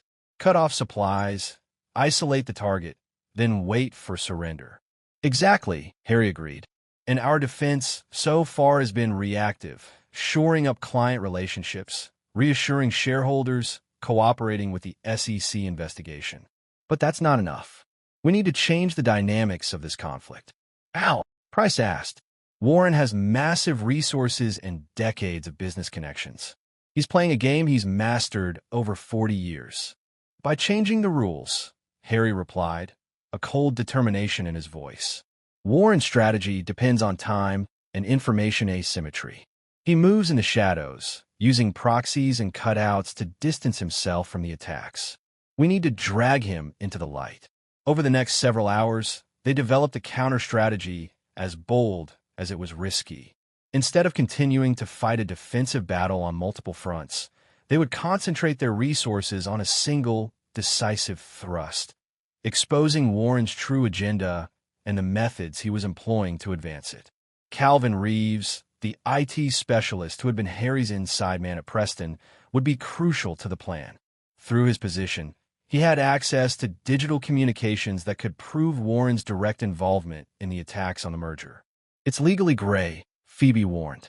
Using internal communications this way could violate privacy laws. We won't use anything that wouldn't be discoverable in litigation, Harry assured her. We just need enough evidence to establish the pattern. The second component of the plan involved Warren's business history. Zoe had been researching his past deals, identifying a pattern of similar maneuvers, apparently supportive investments that turned predatory when companies became vulnerable. 3 companies in particular show the template, she explained, displaying her findings on Harry's laptop. In each case, Warren's fund initially supported a merger or acquisition, then exploited governance weaknesses to force asset sales that benefited his fund at the expense of other shareholders. We package this history with whatever Calvin can provide about the current situation, Harry continued, and present it directly to the boards of both companies simultaneously. Not as an attack on Warren, but as a risk assessment that requires immediate action. The final element of a strategy was the most audacious and the most personally difficult for Harry. It would require him to reach out to Veronica directly, not to reconcile, but to request her cooperation in exposing her father's methods. Are you sure about that part? Dexter asked, clearly uncomfortable. Involving Veronica adds a personal dimension that could backfire. Warren already made it personal when he approached her, Harry replied firmly. And her testimony about his offer would be powerful evidence of his true intentions. As the others left to begin implementing their roles in the plan, Dexter lingered behind. For what it's worth, he said awkwardly, I think Veronica might actually help. She's been different since the divorce. The therapy for her spending issues seems to have forced her to confront other behaviors too. Harry studied his former friend, still not entirely comfortable with their uneasy alliance. Why are you telling me this? Dexter shrugged. Because despite everything, I think you still care what happens to her. And because if we're betting our professional futures on her cooperation, you should know it's not as far-fetched as it might seem. After Dexter left, Harry stood at his apartment windows, looking out at the Denver night. The city lights sparkled against the darkness, reminding him of that rain-slicked Chicago evening over a year ago when he'd stared out different windows, contemplating the ruins of his life. He had come so far since then. Rebuilt his career, created new relationships, discovered strengths he hadn't known he possessed. Yet here he was, about to reach back into the past he'd tried to escape, asking for help from the woman who had betrayed him so completely. With a deep breath, he picked up his phone and dialed Veronica's number. Harry. Her voice was cautious when she answered. I didn't expect to hear from you directly. We need to talk, he said simply, about your father and what he's trying to do. The conversation that followed was unlike any they'd had in years. Direct, honest, stripped of the emotional manipulation that had characterized their final months together. Veronica confirmed what Phoebe had reported about Warren's visit and filled in disturbing details about his broader plans. He doesn't just want to control the merged company, she explained. He wants to dismantle it. He specifically mentioned that Nexus's technology division would be sold to a Singapore firm he's partnered with, and Meridian's client portfolios would be absorbed by his other financial interests. And Presta Media? Harry asked. Liquidated, Veronica replied grimly. He considers it damaged goods after the luminous brands reporting irregularities. Only the client relationships have value to him. The callousness of it was breathtaking.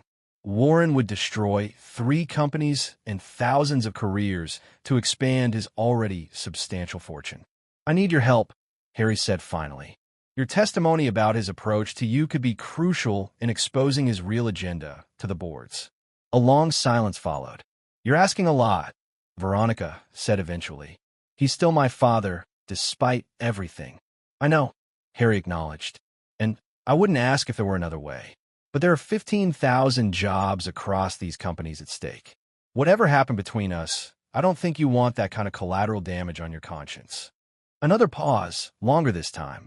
I'll help, she said finally.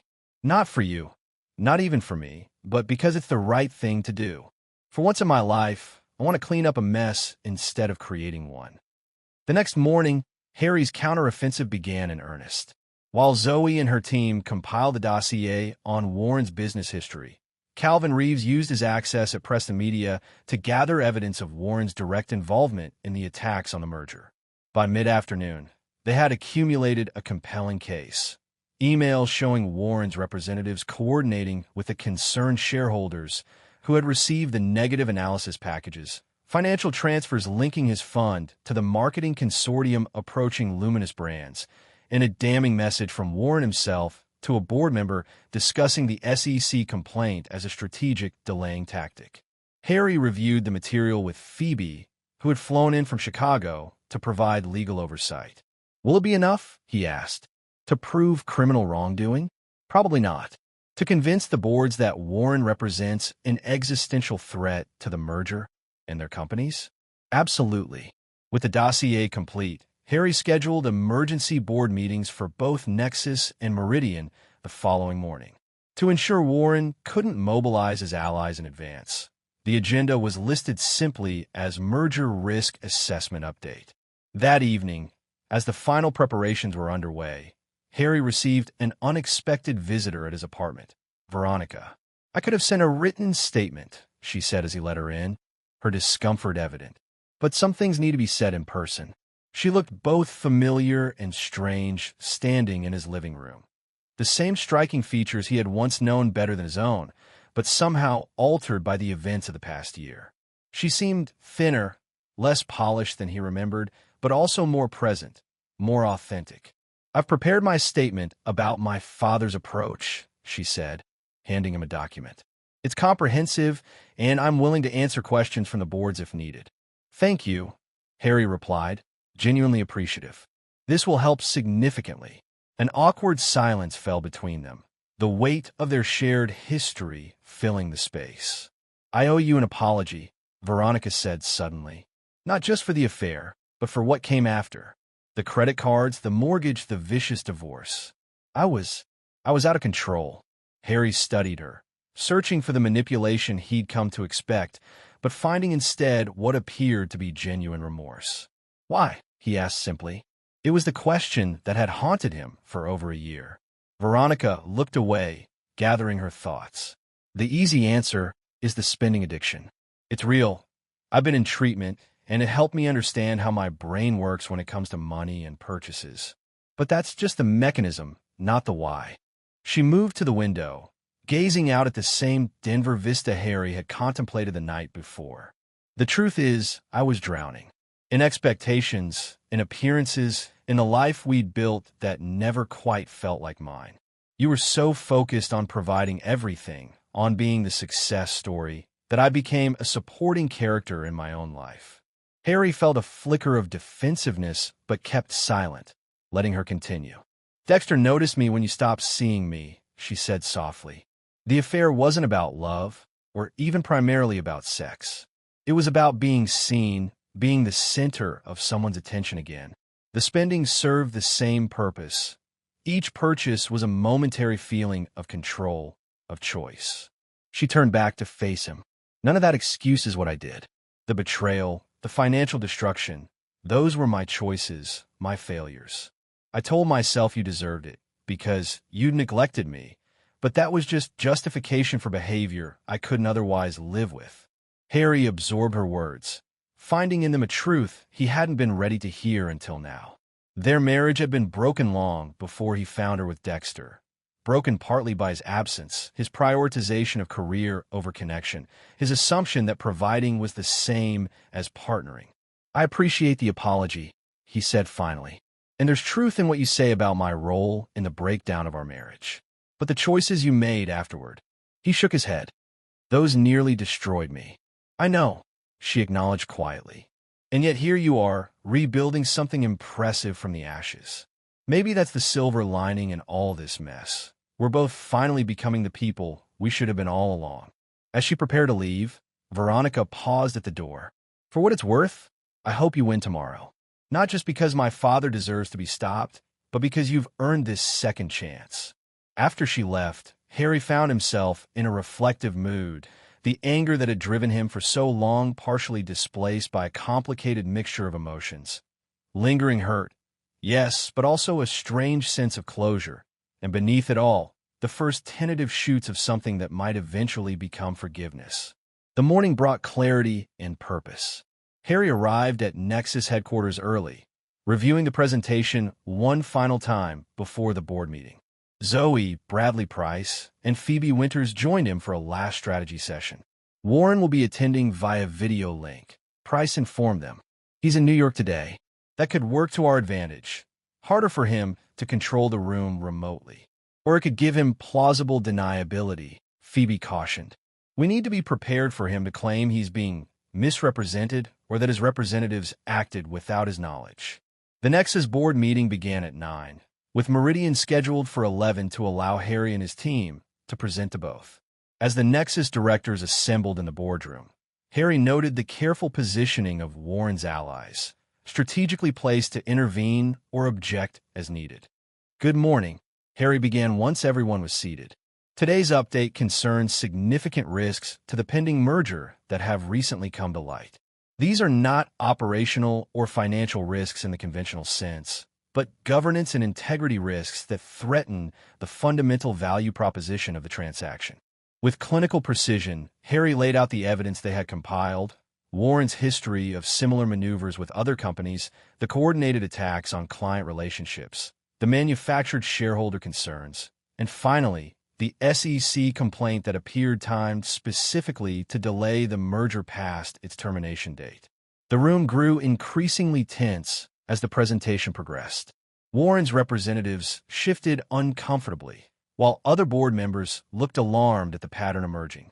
When Harry reached the section on Warren's approach to Veronica, he played a recorded statement she had prepared, her voice steady as she described her father's attempt to recruit her into his scheme. Warren, watching via video link, maintained a stony expression throughout, neither confirming nor denying the allegations. But when Harry opened the floor for questions, he finally spoke. "This is a remarkable work of fiction, Mr. Kincaid," he said coolly. "A personal vendetta dressed up as corporate concern. You've selectively presented information to paint a false narrative about legitimate business activities." Harry had anticipated this reaction. "Mr. Blackwell, are you denying that your representatives approached Luminous Brands with an offer to move their business from Preston Media to a consortium backed by your fund?"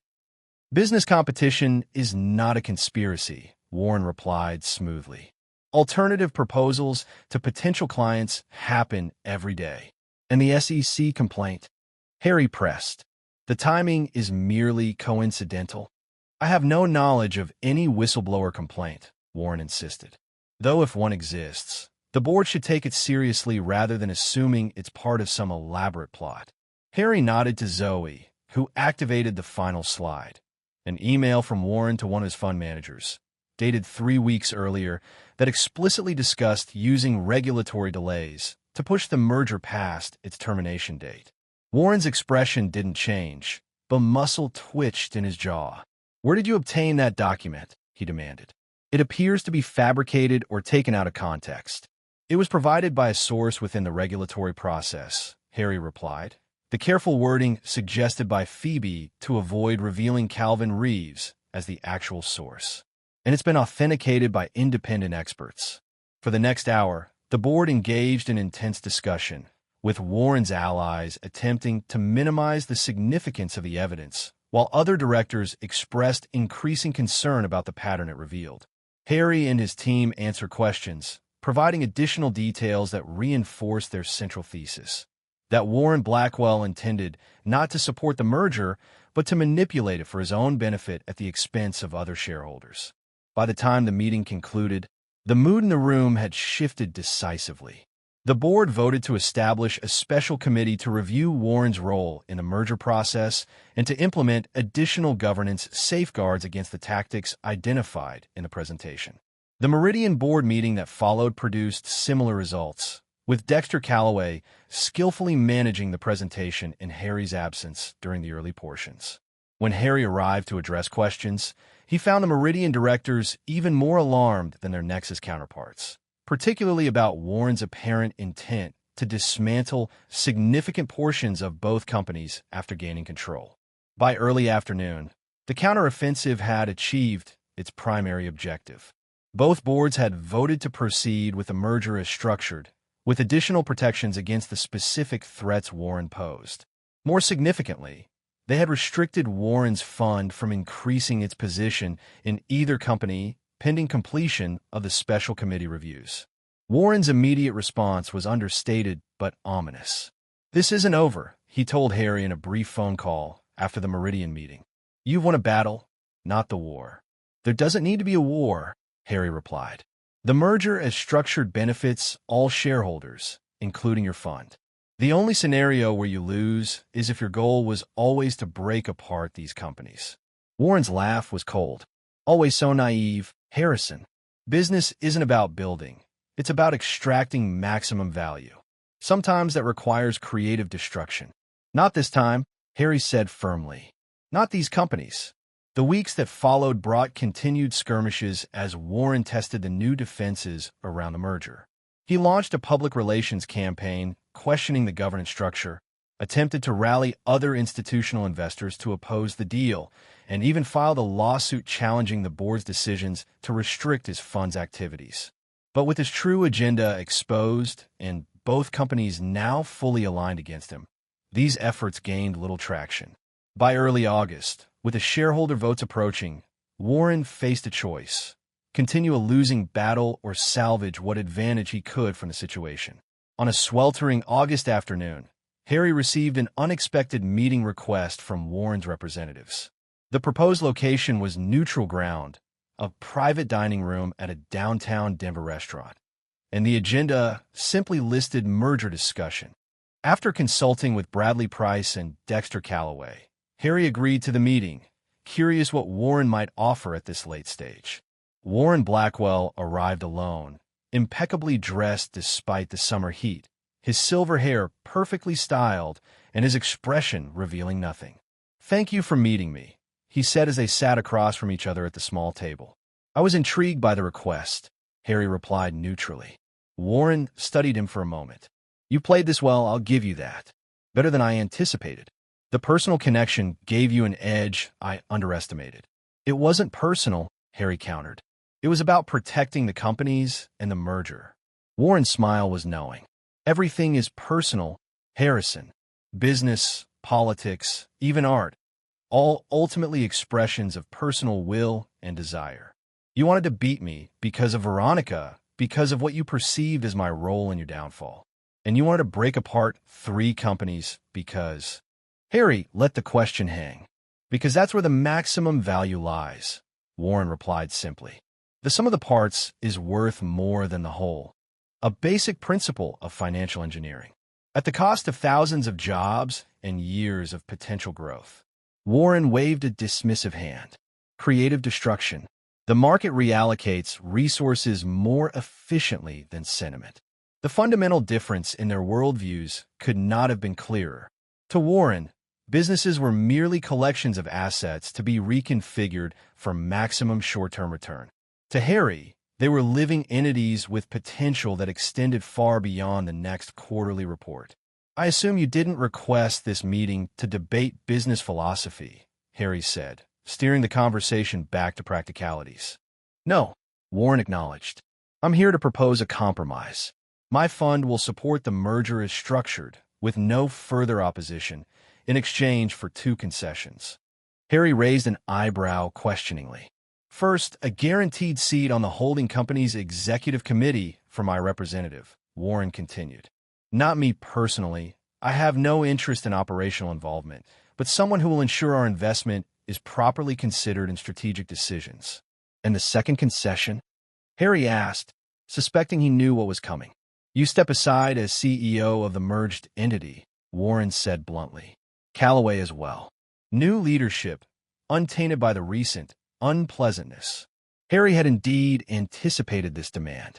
Warren couldn't achieve his original goal of dismantling the companies, but he could extract a personal victory by removing Harry from the leadership position he had worked so hard to secure. The boards have already approved the leadership structure, Harry pointed out, with me as CEO and Dexter as president of the financial services division. Boards change their minds when major shareholders express concerns, Warren replied. My fund, combined with aligned investors, represents nearly 25% of the voting shares, enough to create significant disruption if I choose to pursue that path. Harry considered the proposal carefully. Warren was offering a clean end to the conflict, and the executive committee seat was a reasonable compromise that would give his fund influence without control. But the demand for his resignation struck at the heart of everything Harry had built since leaving Chicago. This position, leading the merged entity into a new era of growth and innovation, was the culmination of his professional rebirth. To surrender it now, especially to Warren, would mean allowing his nemesis to claim ultimate victory. I need time to consider this, Harry said finally. Warren nodded, unsurprised. You have 48 hours.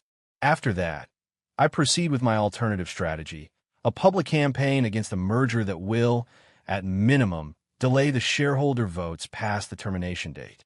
After Warren left, Harry immediately called Bradley Price and Dexter Callaway, arranging an emergency meeting at his apartment that evening. It's a power play, pure and simple, Dexter said after Harry outlined Warren's proposal. He can't win the war, so he's trying to salvage a symbolic victory. Symbolic but significant, Price noted. Removing you from leadership was his objective all along, though initially as part of a larger dismantling strategy. Harry paced the length of his living room, weighing options. The question is, how much disruption can he actually cause? Is his threat of delaying the votes past the termination date credible? Potentially, Price acknowledged. With 25% of the votes aligned against the merger and the possibility of legal challenges, he could create enough uncertainty to push some institutional investors to a wait-and-see position, which would effectively kill the deal, Dexter concluded. The termination clause exists for a reason.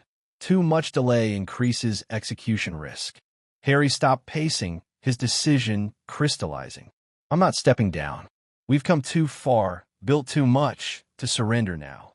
It's a risk, Price warned. Warren isn't bluffing. Neither am I, Harry replied with quiet determination. But we need a counter-strategy, something that neutralizes his remaining leverage without giving him what he wants.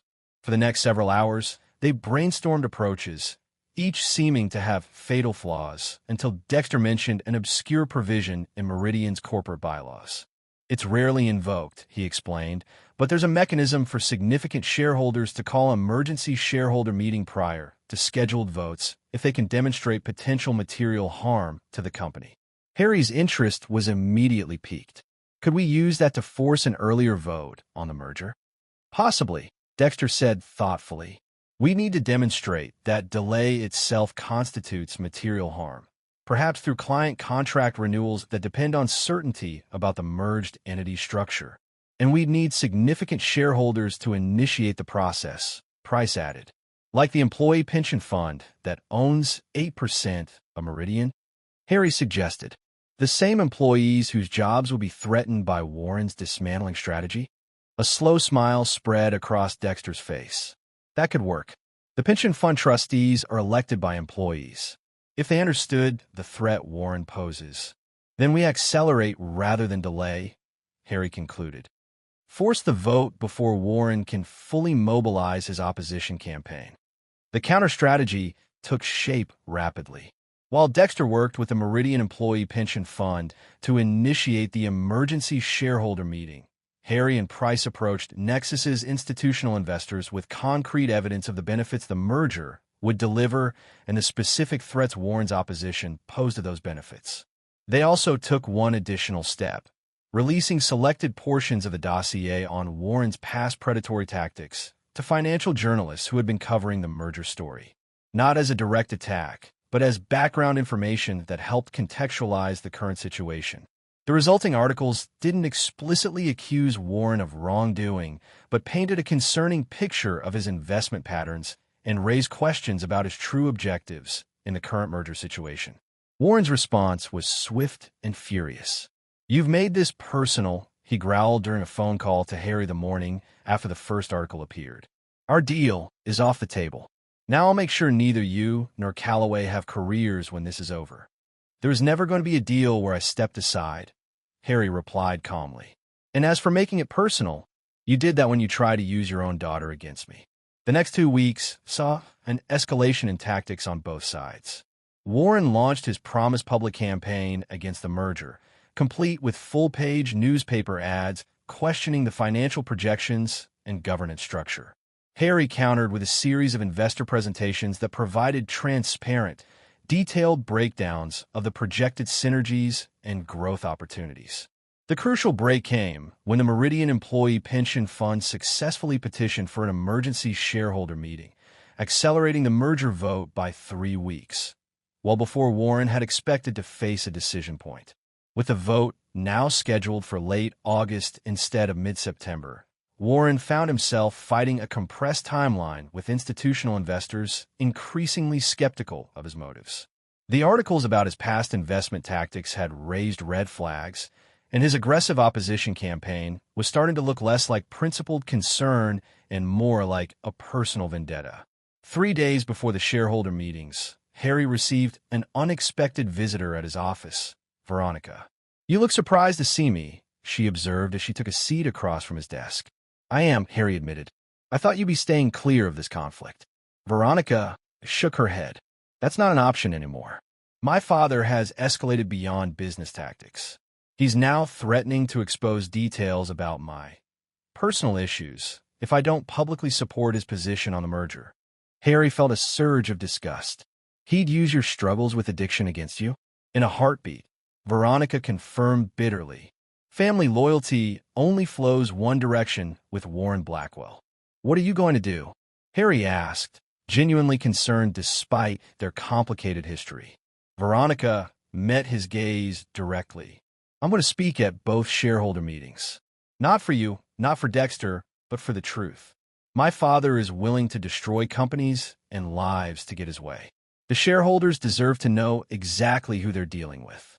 Her determination surprised Harry. This was a different Veronica than the woman who had participated in his financial destruction a year earlier. More grounded, more principled. "He'll retaliate," Harry warned. "You know how he operates." "I know," she acknowledged. "But I'm done being a pawn in other people's games. My father's, Dexter's, even yours." She smiled slightly at his startled expression. "Yes, yours too. I may have started as a target in your revenge plan, but I've become something more complicated now, haven't I?" Harry couldn't deny it. Somewhere in the chaos of the past months, Veronica had transformed from the villain of his story into a complex human being making her own choices, some admirable, some not, but all distinctly hers. "Whatever happens with the votes," she continued, "I want you to know that I'm facing my own mistakes now. The therapy, the financial responsibility programs, they're helping me become someone I can actually respect. Someone who makes amends rather than excuses." As she left, Harry found himself reflecting on how much had changed since that rainy Chicago night when he'd stared at divorce papers and credit card statements, consumed by betrayal and loss. The revenge he had so meticulously planned had evolved into something far more complex. A battle not just for professional vindication, but for a vision of business that created rather than destroyed. The shareholder meetings were scheduled for consecutive days. Meridian's on Thursday, Nexus's on Friday. As a Meridian meeting convened in Chicago, Harry watched via secure video link from Denver, where he was preparing for the following day's vote. Warren arrived at the Meridian meeting flanked by attorneys and financial advisors, projecting confidence despite the accelerated timeline. The meeting began with standard procedures: confirmation of quorum, review of the agenda, and formal presentation of the merger proposal. Then came the open comment period, when significant shareholders could address the assembled voters. Warren spoke first, delivering a polished argument against the merger that emphasized governance concerns and questioned the financial projections. Dexter followed with a point-by-point rebuttal, his presentation bolstered by independent analyses that supported the merger's projected benefits. The institutional investors in the audience listened attentively, their expressions revealing little. Then, to Warren's visible shock, Veronica was introduced as the next speaker. She approached the podium with calm dignity, acknowledged the assembled shareholders, and delivered a devastating account of her father's true intentions, including his attempt to use her in his campaign against the merger. "My father's opposition has nothing to do with shareholder value," she concluded. "It's about control and extraction. He sees companies not as enterprises to be built, but as assets to be stripped and sold. I urge you to approve this merger not because it benefits any individual, but because it creates something stronger than its constituent parts, something with the potential for sustainable growth that benefits employees, communities, and yes, shareholders." Warren's face had darkened progressively throughout her speech. When she finished, he rose as if to respond, then seemed to think better of it and sat back down, conferring urgently with his advisors. The vote that followed was decisive: 82% in favor of the merger, well above the required threshold and a clear repudiation of Warren's opposition campaign. The Nexus vote the following day produced an even stronger mandate, with 87% approval. Harry, addressing the shareholders before the vote, had struck a forward-looking tone, focusing not on the conflict with Warren, but on the opportunities the merged entity would pursue. Warren didn't attend the Nexus meeting, sending a representative instead, a tacit acknowledgement of defeat. By Friday evening, with both votes complete and the merger approved, Harry found himself in his office with a glass of celebratory scotch, looking out at the Denver skyline as the sunset painted the mountains in gold and purple. He had won, not just the professional victory of securing the merger, but the deeper victory of creating something durable and valuable from the ashes of his previous life. As he contemplated what lay ahead, his phone buzzed with a text from Dexter. "It's official. Warren's fund has issued a statement accepting the merger outcome and pledging constructive engagement going forward." Translation: he's surrendering. "Congratulations, Harry. See you at the closing." Harry smiled slightly, savoring the moment. The revenge he had initially sought, the complete professional destruction of Dexter and Veronica, had evolved into something more nuanced but ultimately more satisfying. He had built rather than destroyed, created value rather than extracted it, in the process discovered strengths within himself he hadn't known existed. The next chapter of his life would begin soon, with all its challenges and opportunities. But for now, Harrison Kincaid stood at the window of his Denver office, a man transformed by adversity, tempered by conflict, and ultimately victorious, not just over his enemies, but over the bitterness that had once threatened to consume him. The game was over, and he had won it on his own terms. Chapter 8: The Reckoning. The official announcement of the successful merger votes sent shockwaves through Chicago's business community. The headlines in the financial press told the story. Nexus Meridian merger approved, Kincaid to lead new financial tech powerhouse, and Warren Blackwell's opposition campaign falls short as shareholders back merger. For Harry, the weeks following the votes were consumed with integration planning and regulatory approvals. The merger's closing was scheduled for October 1st, exactly 1 year after he had joined Nexus. The symmetry wasn't lost on him. A complete revolution of his life in 12 months, from devastation to triumph. The newly formed holding company would be called Next Meridian, with headquarters in both Denver and Chicago. Harry would serve as CEO, with Bradley Price as chairman and Dexter as president of the financial services division. The technology operations would be led by Zoe Chun, whose promotion to Chief Technology Officer recognized her crucial role in the merger success. Harry's first trip back to Chicago as the incoming CEO of Next Meridian carried an undeniable weight of personal history. As his company car pulled up to Meridian Financial's downtown headquarters, he felt a strange doubling of perception, memories of his last departure overlaid with his triumphant return. The executive floor had changed little in the 15 months since he cleaned out his office. Same mahogany paneling, same subdued lighting, same hushed atmosphere of moneyed power. But the people looked at him differently now, with respect tinged with wariness, even a hint of fear in some eyes. Dexter met him at the elevator, extending his hand with professional cordiality. Their alliance remained uneasy, built on mutual interest rather than renewed friendship. "Welcome back," Dexter said, leading him to the executive conference room where the integration team awaited. "The troops are nervous but curious. Your reputation precedes you." "Which reputation is that?" Harry asked with a touch of irony. Dexter smiled slightly. "The brilliant strategic thinker who outmaneuvered Warren Blackwell? The ruthless operator who engineered a takeover of his former employer? Take your pick." The integration meeting was productive but tense, with Meridian executives clearly uncertain about their futures under Harry's leadership. He addressed their concerns directly, emphasizing that the merger was about growth, not cost-cutting, and that talent would be valued regardless of its origin company. "I have no interest in settling old scores," he told them, his gaze steady. "What matters is who can help build Next Meridian into the industry leader it should be." After the meeting, Harry had one more stop to make, Preston Media, where Martin Chambers had requested a private discussion about their place in the new corporate structure. Preston's offices occupied 3 floors in a gleaming tower a few blocks from Meridian. As Harry stepped off the elevator, he was acutely aware that Veronica worked somewhere on these floors, though their paths weren't scheduled to cross today. Chambers greeted him with the nervous deference of a man who had bet on the wrong horse and knew it. "Harrison, thank you for making time. I know you're on a tight schedule." "Always time for a key partner," Harry replied diplomatically, following Chambers to his corner office with its panoramic view of Lake Michigan. Once seated, Chambers got straight to the point. "I need to understand where Preston stands in the new organization. The partnership agreement with Nexus is clear, but with the Meridian merger, everything feels uncertain." Harry had anticipated this concern. Preston Media remains a valued strategic partner, with the same integration points we established earlier this year. The only change is that you'll now have access to Meridian's financial products for your clients, an additional offering that should strengthen your market position. Chambers looked relieved, but still cautious. "And leadership?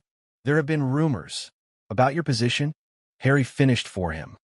"Martin, I have no interest in micromanaging Preston. As long as the client reporting issues we identified have been addressed, and I understand they have, your leadership isn't in question." The tension visibly drained from Chambers' shoulders. "Thank you for that clarity. And there's one more thing. About Veronica Blackwell." Harry kept his expression neutral, though the mention of her name still triggered a complex emotional response. "What about her?" "Her position has become complicated," Chambers explained carefully.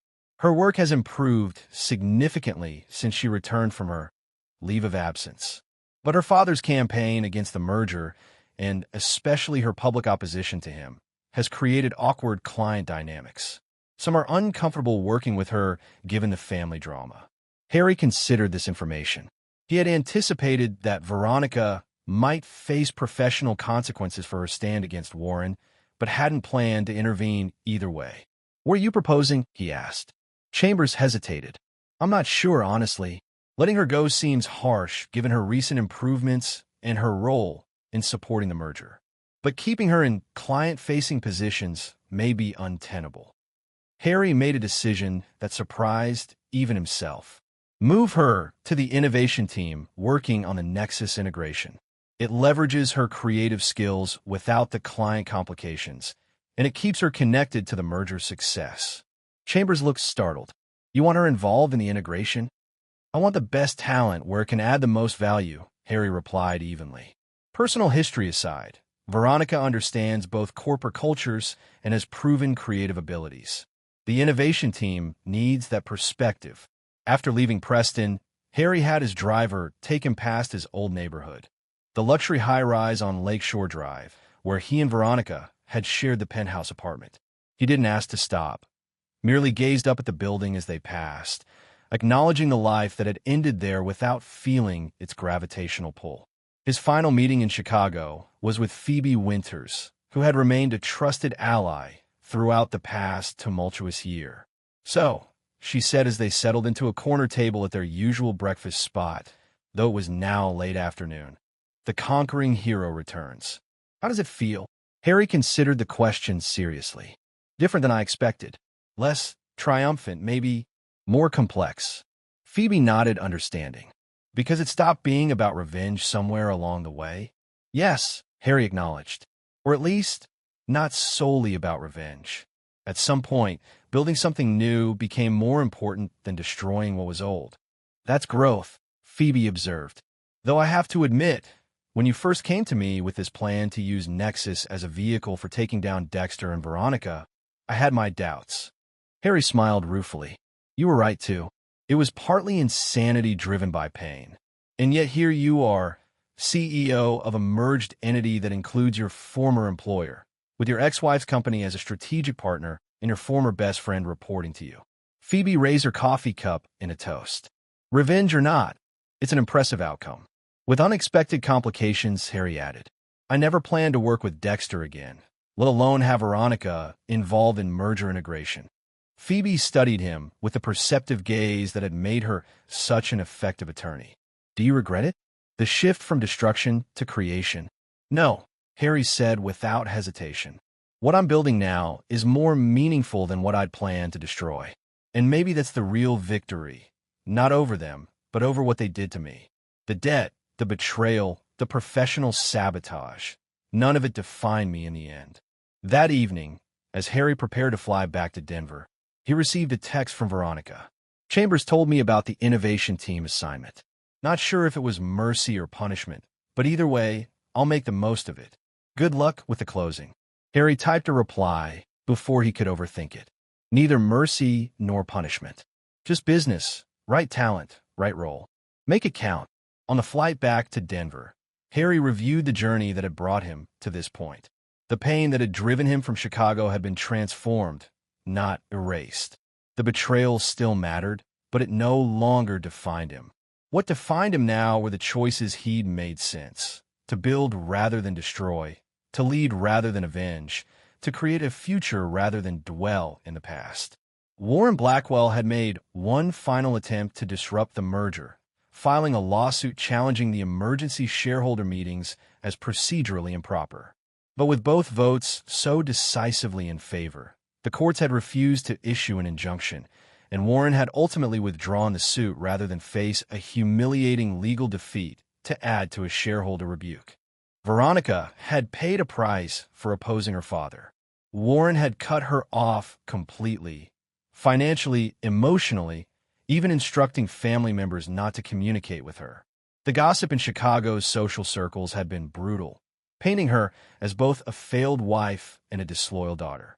Dexter, too, had faced consequences for switching sides. Several clients closely aligned with Warren had moved their business from Meridian, and some of Dexter's former allies within the firm had distanced themselves, uncertain where power would ultimately reside in the merged organization. But as the merger closing approached, a new equilibrium began to form.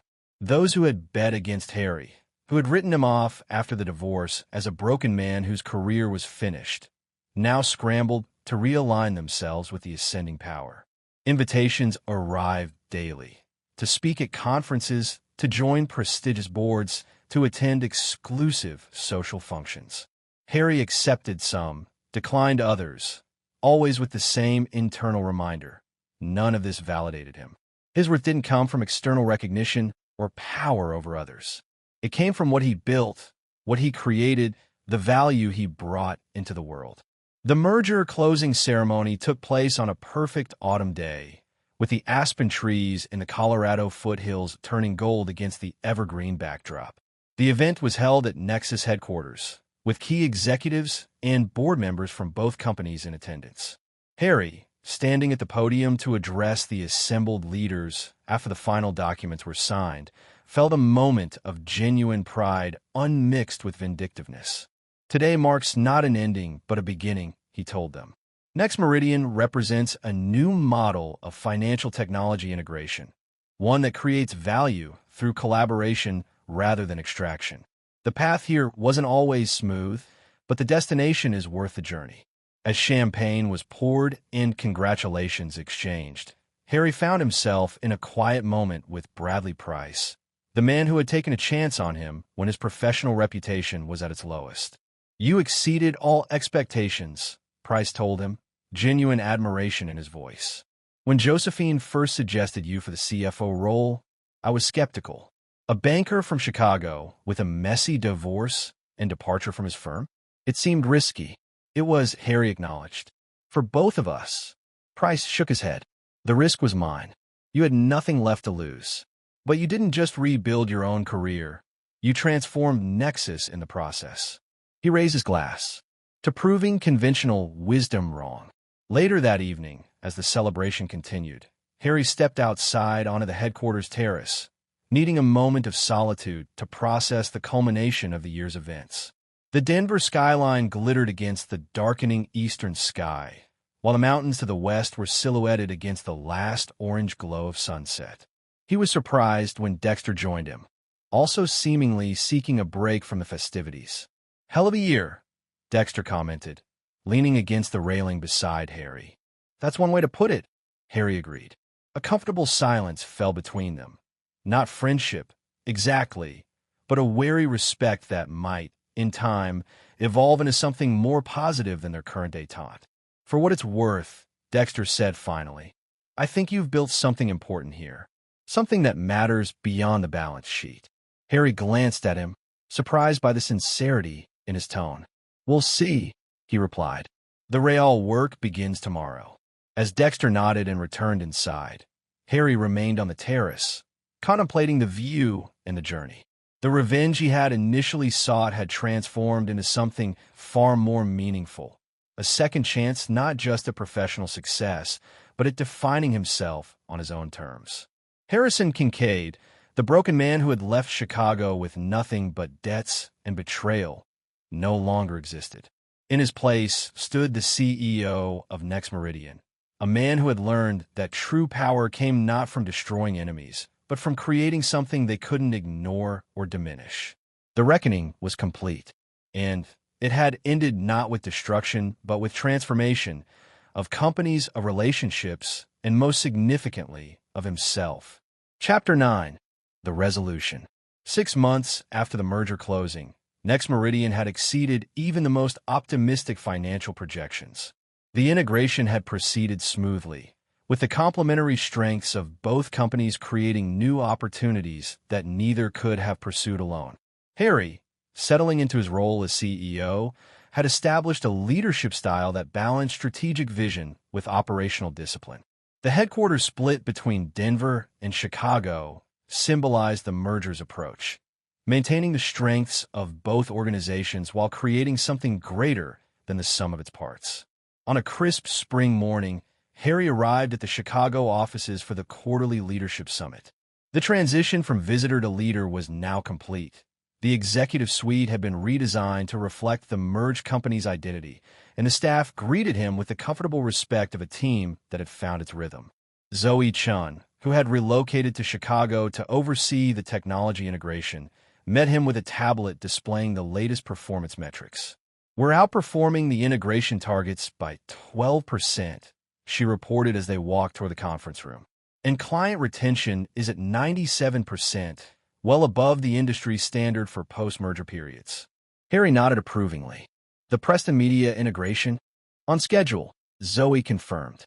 "The innovation team has actually accelerated some of the technical integration points. They've been surprisingly effective." The innovation team, which included Veronica. Harry had received regular updates on their progress, but had maintained professional distance, neither avoiding nor seeking direct interaction with his ex-wife. The Leadership Summit brought together the top executives from all divisions of Next Meridian, including Dexter Calloway, whose leadership of the Financial Services Division had proven more effective than many had expected. Whatever personal feelings remained between them, their professional relationship had settled into a productive rhythm. Before we begin, Harry addressed the assembled leaders. I want to acknowledge something important. 6 months ago, many industry observers predicted this merger would fail. They cited cultural differences, historical competition, and personal complications. A knowing smile touched his lips at the last point, acknowledged by subtle nods around the table. But what they failed to understand, he continued, was that those very differences, when properly leveraged, create strength rather than weakness. We've proven that thesis with our results, and I expect we'll continue to prove it in the quarters ahead. The meeting proceeded efficiently, with each division reporting progress and identifying challenges. When the innovation team's turn came, its director, Lucas Wilford, presented the accelerated integration timeline with obvious pride. The breakthrough came from an unexpected direction, Lucas explained, displaying a complex diagram of systems architecture. One of our team members identified a parallel processing approach that allows us to maintain separate client interfaces while integrating the backend systems much more quickly. Which team member? Harry asked, though he suspected the answer. Veronica Blackwell, Lucas confirmed. She collaborated with our technical leads to translate the client experience requirements into system architecture priorities. It's been remarkably effective. Harry nodded, acknowledging the contribution without additional comment. But after the meeting, he requested a walkthrough of the innovation team's workspace to see the integration approach firsthand. The team occupied a large, open area with digital displays covering the walls and workstations arranged in collaborative clusters. Veronica was in the midst of explaining a client journey map to several developers when Harry and Lucas entered. She faltered momentarily upon seeing him, then recovered her professional composure. Mr. Kincaid, we were just discussing the customer authentication integration. Would you like an overview? Please, Harry replied, maintaining the formal distance that had characterized their limited interactions since the merger. For the next 20 minutes, Veronica led a detailed explanation of the integration approach, demonstrating a technical understanding that surprised Harry. She had always been creative, but this level of technical engagement was new, a skill clearly developed through focused effort in recent months. Impressive work, Harry acknowledged when the presentation concluded. The parallel processing approach solves several problems we anticipated would take months longer. Thank you, Veronica replied simply. It was a team effort. As the tour continued to other areas, Lucas mentioned quietly to Harry, she's been a revelation, honestly. Works harder than anyone. Never mentions her connection to you or to Warren, just focuses on delivering results. Whatever else happened before, she's an asset to this team now. Harry nodded, processing this information along with his own observations. The Veronica he had seen today, focused, collaborative, technically engaged, was a far cry from the woman whose spending addiction and betrayal had nearly destroyed him. Later that afternoon, as Harry was reviewing reports in the CEO's office, his assistant announced an unexpected visitor, Warren Blackwell. Send him in, Harry decided after a moment's consideration. Warren entered with the same commanding presence he had always possessed, though Harry noted subtle signs of strain, slight weight loss, new lines around his eyes, a certain tightness to his mouth. Harrison, Warren greeted him, taking a seat without waiting for an invitation. I see my old office has been redecorated.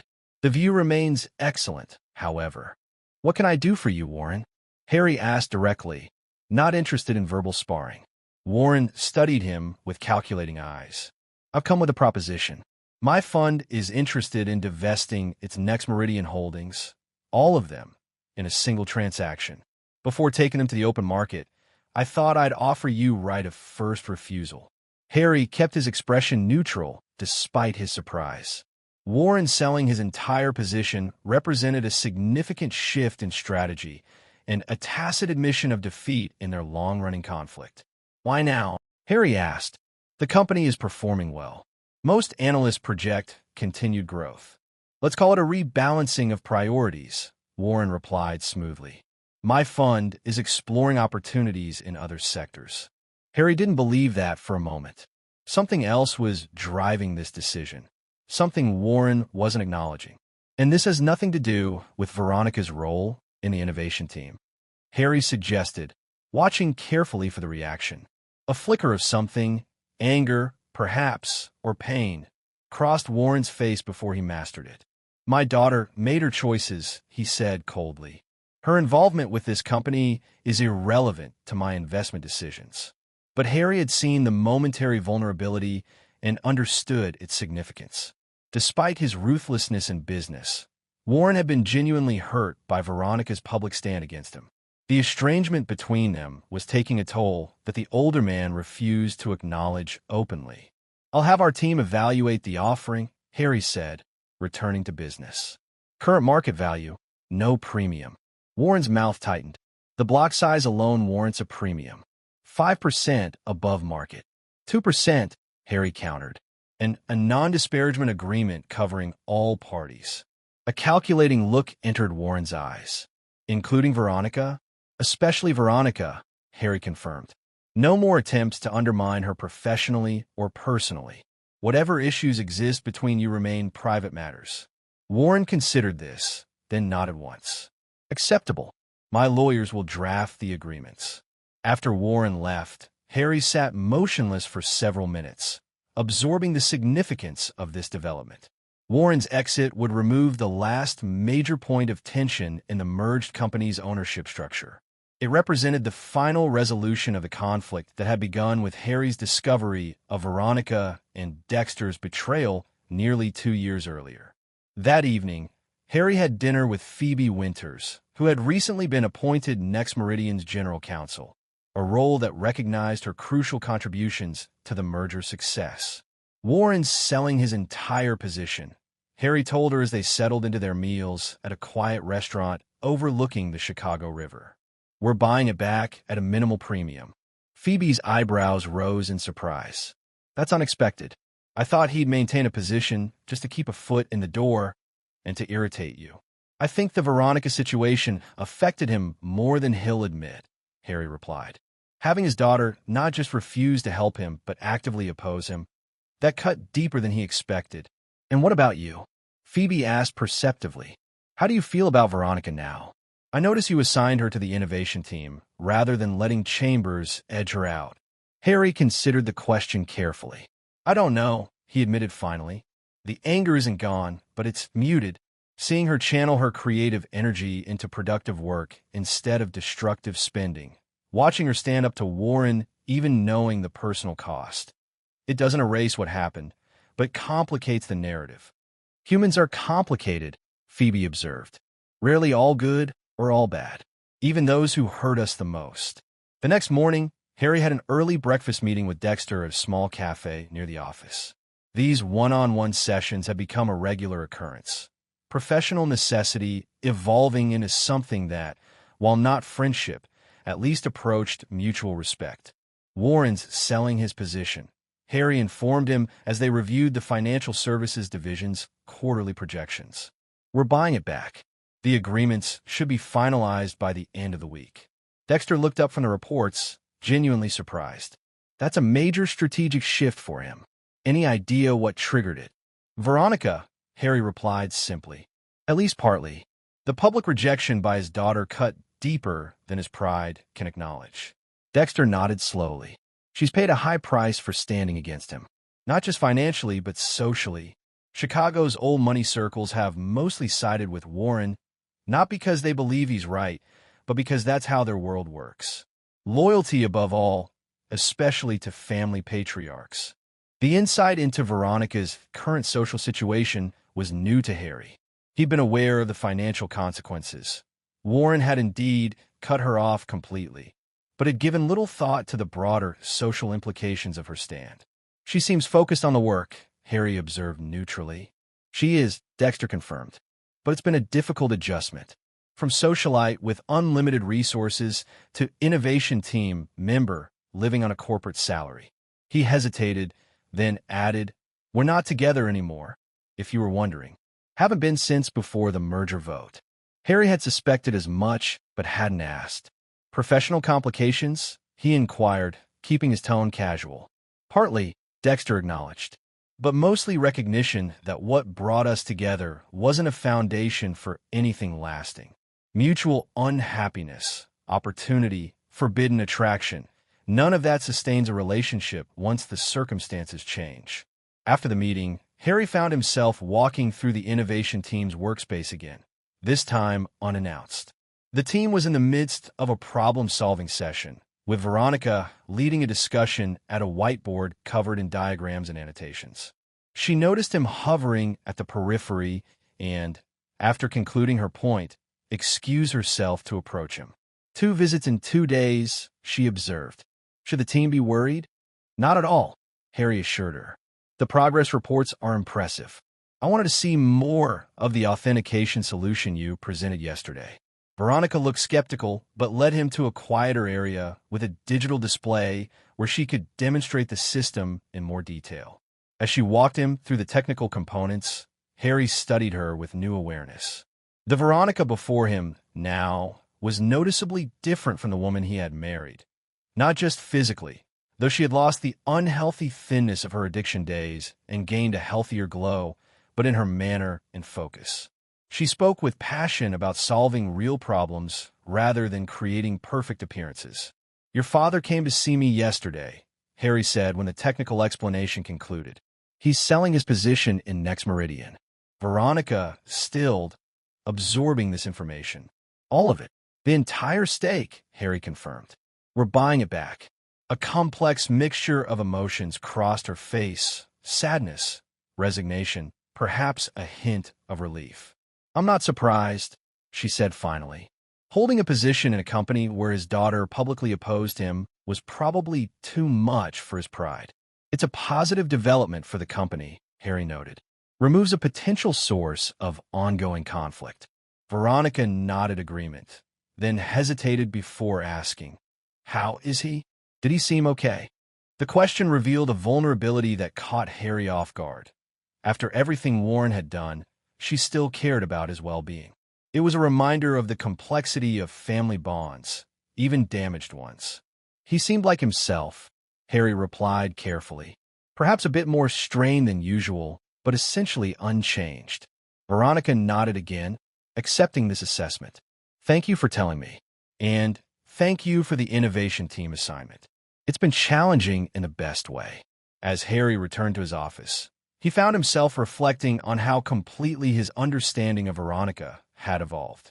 The cartoon villain of his revenge fantasies had been replaced by a flawed but striving human being, someone who had made terrible mistakes but was genuinely working to build something better from the ruins. The same could be said for his view of Dexter, though that relationship remained more complicated.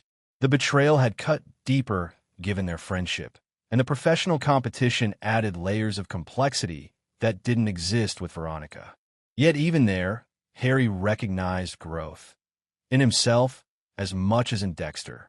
The all-consuming need to destroy his former friend had been replaced by a capacity to work together effectively, to leverage Dexter's genuine talents while maintaining appropriate boundaries. The week concluded with the formal announcement of the stock buyback from Warren's fund, presented to the markets as a strategic reallocation of capital on both sides. The financial press noted the development with interest, but without the breathless speculation that had characterized coverage of the merger battle. Blackwell exits Next Meridian position as company exceeds integration targets, read the Wall Street Journal headline. The accompanying analysis suggested the move represented a normalization of relations after the contentious merger process. Harry, reading the coverage in his Denver apartment that weekend, found himself in a contemplative mood. The formal exit of Warren Blackwell from Next Meridian's ownership structure represented the final resolution of the conflicts that had defined the past 2 years of his life. The revenge he had initially sought had evolved into something far more meaningful. The creation of a company that embodied his values and vision, professional redemption that came not from destroying others, but from building something valuable, and personal growth that allowed him to see even those who had betrayed him with greater complexity and increasingly a measure of compassion. A notification on his phone interrupted his thoughts. An email from Veronica with the subject line "Innovation Team Breakthrough." He opened it to find a detailed explanation of a new integration approach the team had developed, with potential applications across multiple business lines. The technical content was impressive, but it was the closing paragraph that caught his attention. "I know our personal history complicates professional communication, but I wanted to share this directly given its strategic implications. The team has worked incredibly hard to develop this solution, and it represents exactly the kind of cross-company innovation the merger was designed to foster.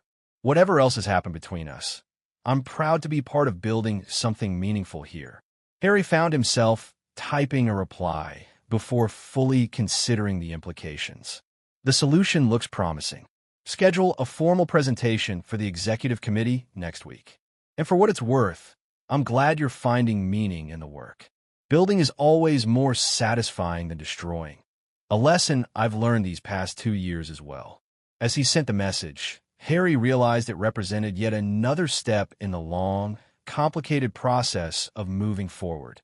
Not by forgetting the past or minimizing the harm done, but by acknowledging it while refusing to be defined by it. The triumphant revenge he had once envisioned, Veronica and Dexter professionally ruined, socially ostracized, financially destroyed, now seemed hollow compared to what he had actually achieved. A thriving company built partly on their talents, directed toward goals he valued, operating according to principles he believed in. He realized, genuinely happy, not with vindictive satisfaction, but with a deeper contentment that came from creating rather than destroying, from growth rather than stagnation, from the future rather than the past. The story that had begun with betrayal and loss. His ex-wife who had cheated on him with his best friend, who had left him with crushing debt, who had then found herself reporting to him as the new owner of her company, had evolved into something far more interesting and nuanced than a simple revenge tale. It had become a story of transformation, of companies merged to create greater value, of people facing their flaws and finding new strengths, and most importantly, of Harrison Kincaid himself, who had journeyed from devastated victim to architect of his own resurrection. Outside his window, the Denver mountains stood eternal against the setting sun, their peaks catching the last golden light while the valleys fell into shadow. Like those mountains, Harry had weathered storms, endured erosion, and emerged not diminished, but sculpted into something stronger and more defined. The resolution was complete. The future, with all its challenges and opportunities, beckoned.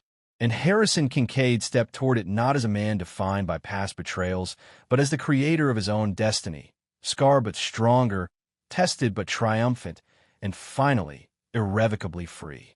And there you have it. Another story comes to an end. What did you think? I'd love to hear your thoughts in the comments below. If you enjoy this story, consider joining our community by subscribing. It means the world to us. For more stories like this one, check out the recommended videos on screen. And I'll see you there.